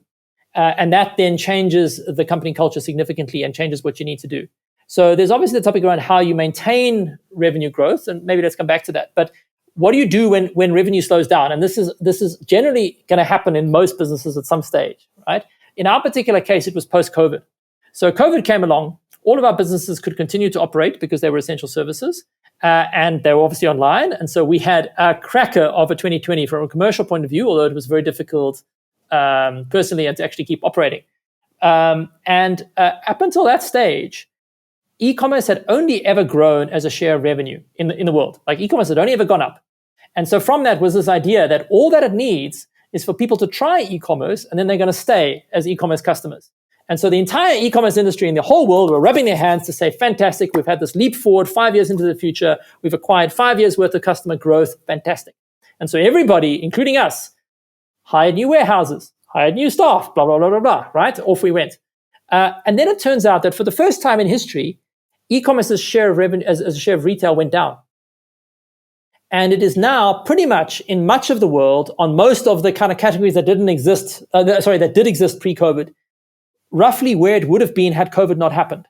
So COVID was an up, and then it was a down, and then it's back to trend. And so we're on this underlying trend as e-commerce as a sort of market saturation in retail, as if COVID had never happened. But of course, we didn't get there through steady growth. We got there from over expansion and then having to cut costs. And so we needed to cut costs and focus a lot on efficiency. And that's when a lot of our topics around how we look for synergies across the portfolio companies became more urgent.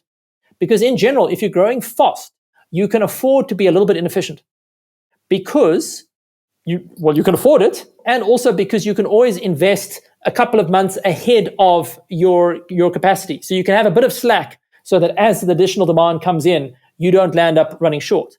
All of a sudden, when you go through a downturn period, all of a sudden there's a lot of focus on cash and on cash flow and actual affordability.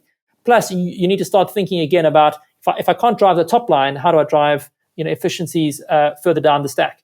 And so we then worked a lot over the last few years at how do we cut inefficiency out of what we do. Luckily we're growing steadily again, and so that means that these days our efficiencies do not have to focus on can we cut people, which is an incredibly painful, difficult process, dangerous process. It can instead be how do we grow our business faster than we grow our cost base. So our cost base can grow 10, 15%, and our revenue can grow 30, 40%, right? And so the way that you do that is incredible attention to detail. It's essentially looking at what do we do that doesn't work well or that takes a lot of time, and then spending a lot of time with a lot of people working out why do we do it that way and how can we do it a different way. And in particular, even better, can we just not do it at all? Those are the most difficult and the most impactful things. Yeah. And so one example at Faithful to Nature, for example, which was a very difficult decision to make, but it was absolutely the right one. About 2 years ago, Faithful to Nature, its entire history, had where you could buy products that we didn't yet have in stock. So you'd buy the product, it was a back order, we'd send you a message to say, we'd warn you before you bought it. So the communication was very good. We'd tell you in advance, look, we don't have it right now. Your order's going to wait until it arrives. And then we'd communicate with you and say, look, this is what the supplier is saying. We should expect it in 7 days' time. We'll send it to you then. Do you want us to send the rest of your order now and we'll send the other product later? It was a really good customer experience. So just a lot of customer communication. A lot of customer communication, and it was a huge amount of effort. And so I did a very detailed analysis to actually see whether we made money off these. And the answer was no, because we spent so much time on negotiating with the supplier and with our customer to get the communication right, that it basically, and then plus additional courier costs, that it ate up all of the profit we made off these products. Plus, at the end of the day, it delivered a bad experience to the customer, even though the customer said they were willing to wait. So they didn't think that we were doing anything wrong. They were willing to wait, but nonetheless, they were waiting. So what it was doing was it was reminding customers that Faithful to Nature is something that you buy from if you need the product next week or the week after. Whereas we were competing with you going to the mall and buying your product right now. So we needed to get it right in customers' heads that they expected when you buy it on Faithful to Nature, I'm going to get it today or tomorrow. Always. Otherwise, you don't trust us and you're going to go to the mall when you run out of something. And so we stopped back orders. And that obviously cost us several percent of revenue overnight. But it has meant that we have removed several departments, essentially, from the team over time. So just to confirm, did you say 70% of revenue? No. 7? A few percent of revenue. I don't remember the exact number. A few percent. Not 70%. Yeah, I misheard you quickly. I was like, whoa. No, that is a hectic decision. That would have been a very big decision. No, it was a few percent. But still, when we were in a period of time when our revenue was not growing very rapidly, a few percent is significant. But it was absolutely the right call, and our organization is way simpler, and our customer experience is way better.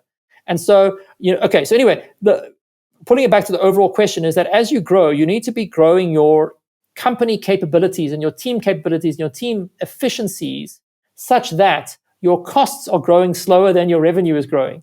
Otherwise, you don't ever get to profitability. And even if you're at profitability, you don't get to better profitability. And so that is a big piece of it and a huge focus of my time on an ongoing basis. And that applies across everything. On the revenue growth side, my takeaway is also there. A lot of it is attention to detail. It's just thinking about every single customer interaction that you can think of, prioritizing them by how often they happen, and improving them, and just continuing to do that. Listen, making sure that you're collecting customer feedback systematically, and improving it. And that applies across your marketing campaigns, your use of partnerships and of influencers and all these sorts of things, but also your word of mouth, obviously, as well. Yeah. So a philosophy that we have in Metavolve just about the growth elements there is, again, I love the way that you explain that, because a lot of people are like, okay, how you grow is you grow revenue and you grow profit. And you're like, no, you grow revenue and you improve efficiency, which will lead to profit. Again, leading indicator versus the result.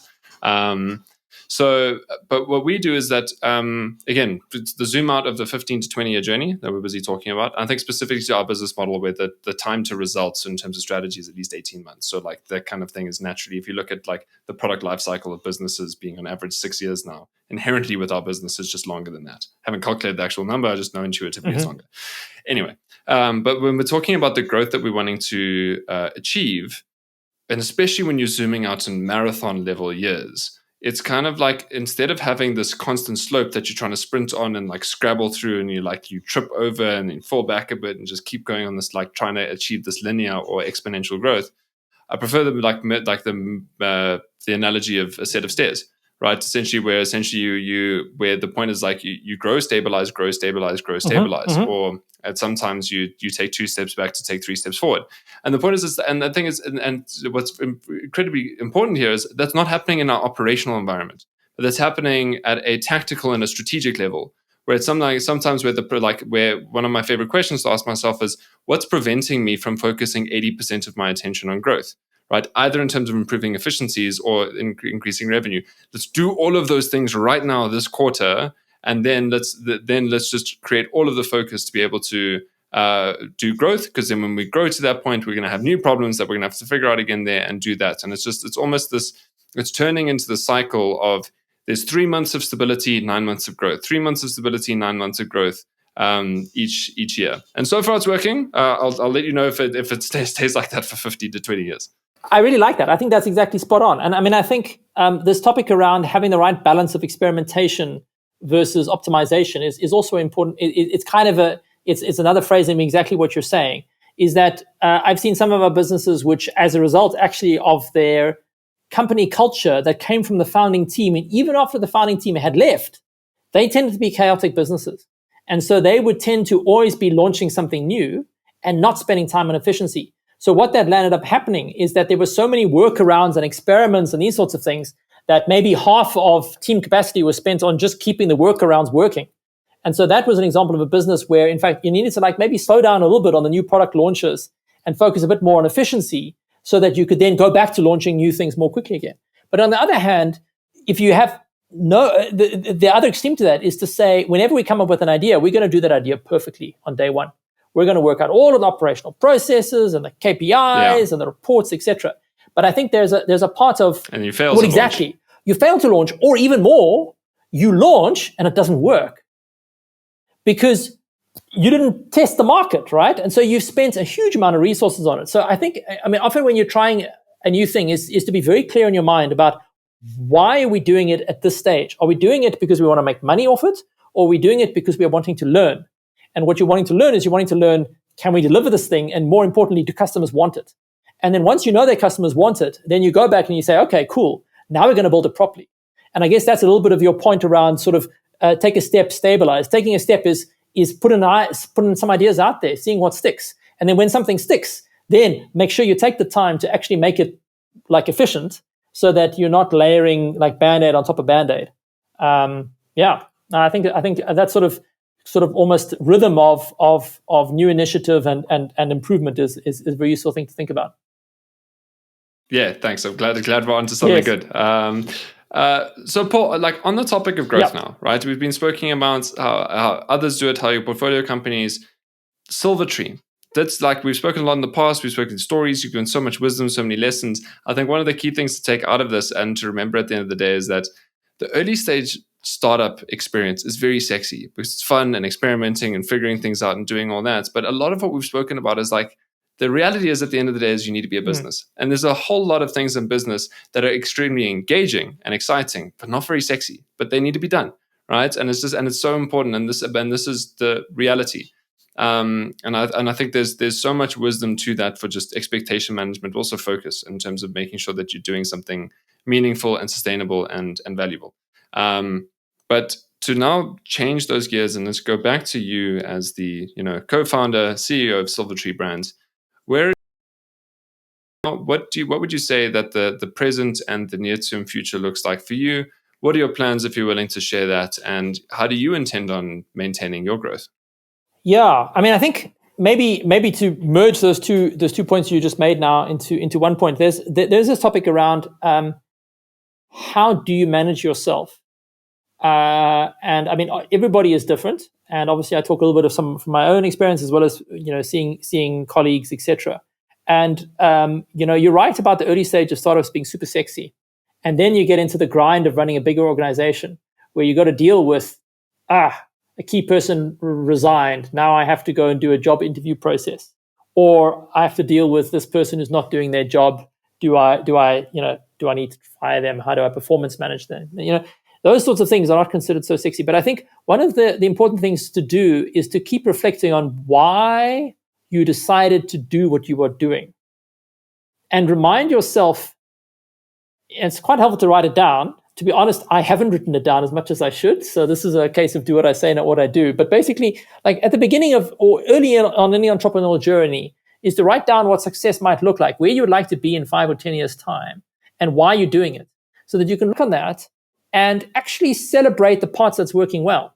Because if we're having this conversation like we're having now, you've become the CEO of a successful business. That's amazing, right?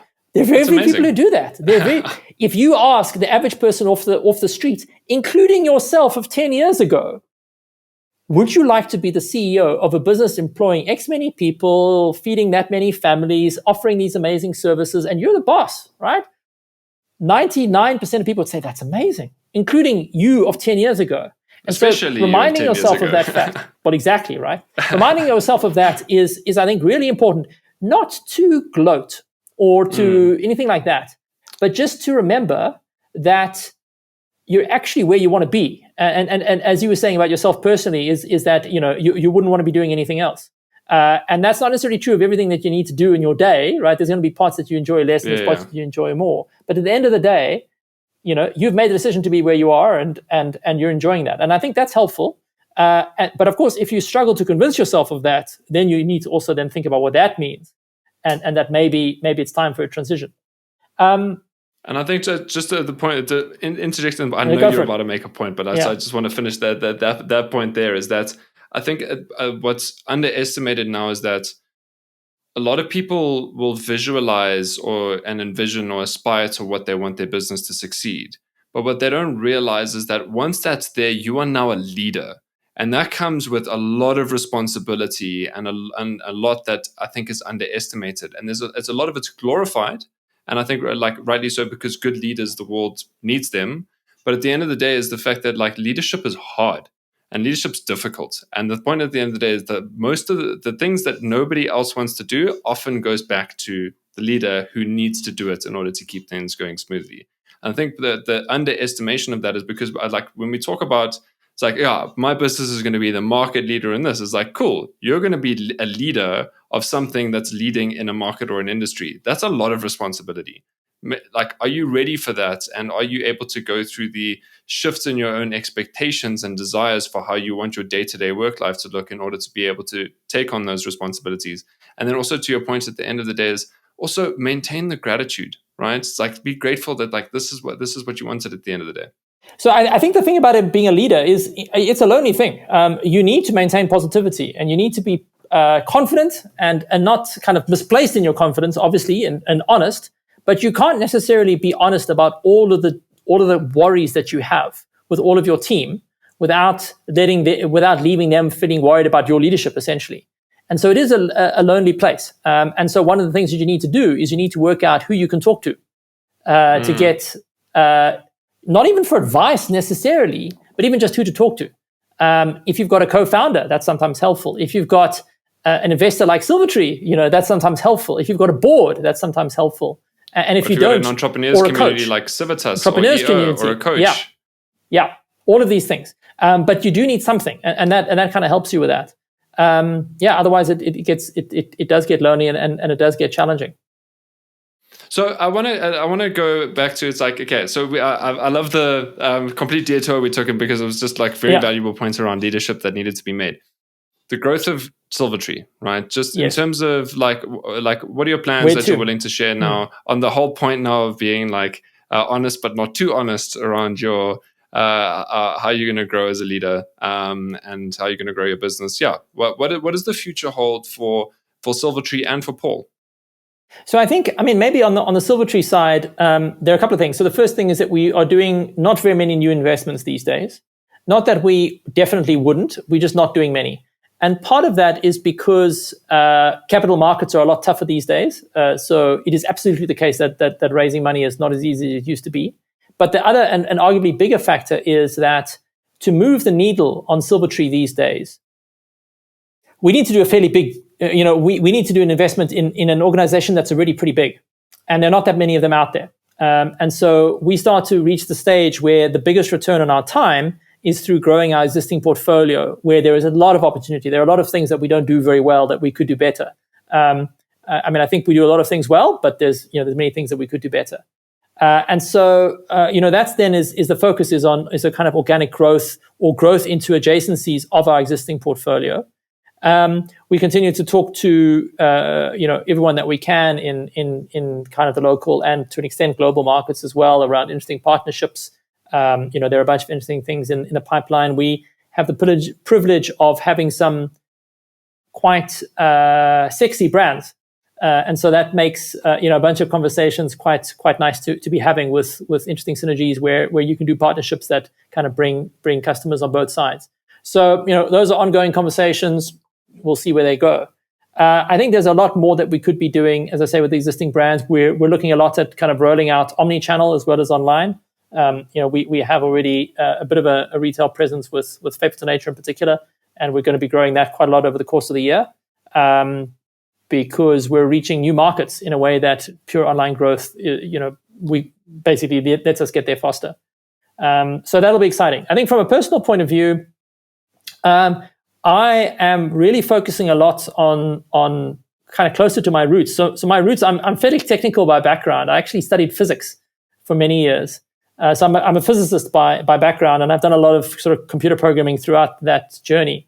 And so I've now consciously made the choice to be focusing a bit more on tech data and AI as a kind of cross-cutting functional capability within Silvertree, and a bit less on day-to-day management of Faithful to Nature in particular.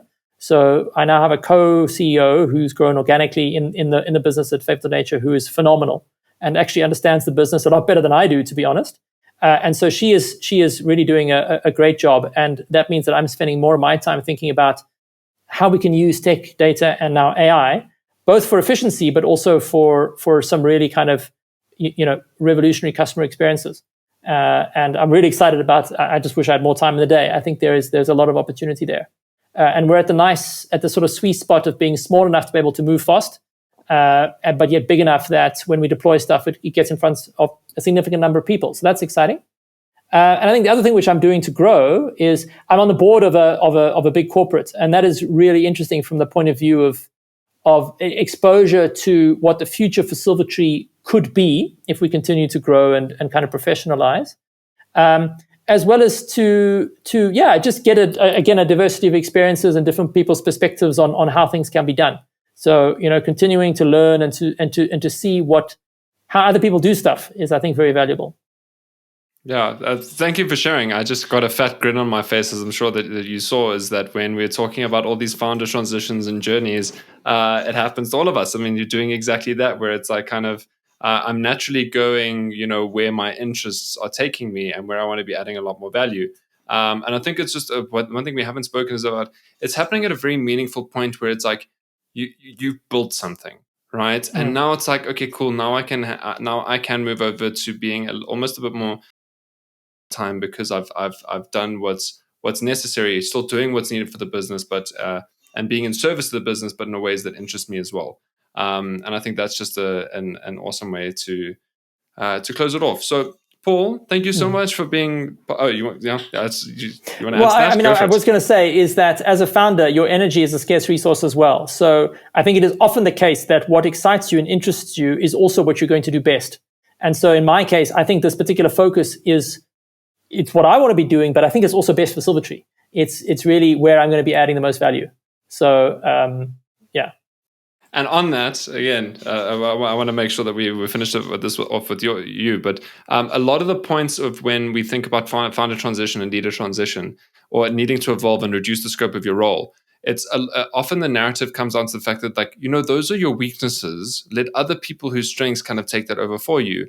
But the better narrative that I find more useful is about the fact that, where can you add the most value to the business in things that you actually enjoy? How do we make sure that we focus you on that and get the other stuff off your plate? It's just a lot more compelling to want to do it that way, and you're achieving the same thing. But we're always oriented around, it's like, oh, you're naturally an entrepreneur, you're weak at this, etc. Let's shift the narrative, because the other one's far more useful. Yeah, absolutely. Paul, yeah. What is the one question, just to finish this off, what is the one question that I haven't asked you, that I should have asked you, that you'd like to answer now? Good grief. Nothing immediately comes to mind, actually. I think we've had a good discussion and touched on many things. I mean, there are many things more that we could talk about, but nothing immediately comes to mind. Yeah. Well, it's been a conversation. It's been an epic one. Thank you for your time. Thank you for your wisdom. Thank you for the lessons. I can't wait to get the feedback from our listeners to hear some of the anecdotes that they've taken. Maybe a couple of things that was like, "Ooh, that was tough to hear, but necessary," and other things that was amazing lessons at the same time. So, Paul, thank you for your time. Thank you for being on the Founder Files. If anyone wanted to essentially follow your journey, follow Silvertree Brands, and get in contact with you, with the caveat that you do want to be contacted, where could they go? Yeah, look, I mean, I think obviously the Silvertree Brands, well, we have a website. Crazy idea, right? Yeah. but we do. To be honest, it's as with everything, it's less updated than I would love it to be. I think if you really think it's worth having a conversation, feel free to email me, paul@silvertreebrands.com. Obviously I won't necessarily be able to fit everybody in, but always interested in conversations and kind of opportunities and perspectives, and just a bit of feedback as well. If there was something that really resonated or something you really disagree with, that's always interesting. I think I'm a naturally curiosity-driven person, so things that make me think are always fun. Thank you so much, Paul. Cheers. Cool. Thanks. There were so many lessons in that conversation that it's really difficult for me to sum it up in a few points, but I'll try, and obviously I'll focus on what was meaningful to me, but at the end of the day, would love to hear what was meaningful to you, would love your feedback, but here's my conclusion. First and foremost, when it's coming down to a business, and the way I think about this and apply this isn't just for early stage founders, this is also for founders who have scaled and are thinking about new products, new markets, new businesses, or new ideas that they're building at the same time, or on their, maybe their second business, what's going on there, is the fact that it can't just be a good idea or a meaningful problem. It's got to be a good business with a good customer experience. And now that sounds obvious, but I mean, using the examples that Paul mentioned in our conversation is that, fundamentally, it can't just be around revenue. You got to think about your margin. He gave the example of the Nigerian e-commerce business with the 18% margin on their commission. He's spoken about the difficulty with being a marketplace for services and who your actual customer is, and that's just the point of the margin, how you generate that. But at the end of the day, it's got to be a business where you can provide a solid customer experience at the end of the day. And the harder it is to do that, the harder it is to scale the business. That includes where the dependency on the relationship is, whether it's the network that you have or the networks the salespeople have accordingly.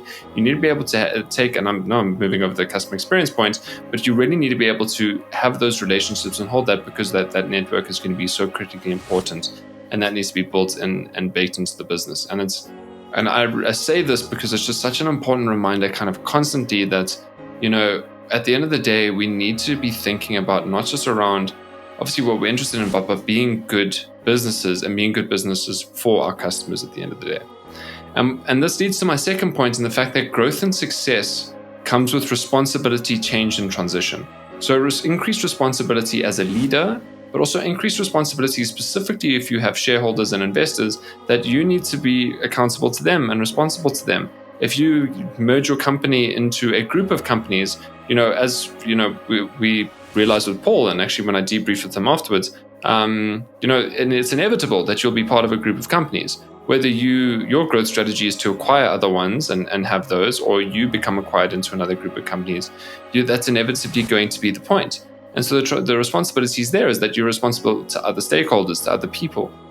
And I think it's important to acknowledge the fact that we need to change as leaders. We need to change as founders as we evolve. And just thinking about ourselves in terms of, yes, we love what we're doing, we love the purpose of our business, but how we're able to serve that purpose can evolve and should evolve as well, in terms of where is it that we add the most value and the most strength.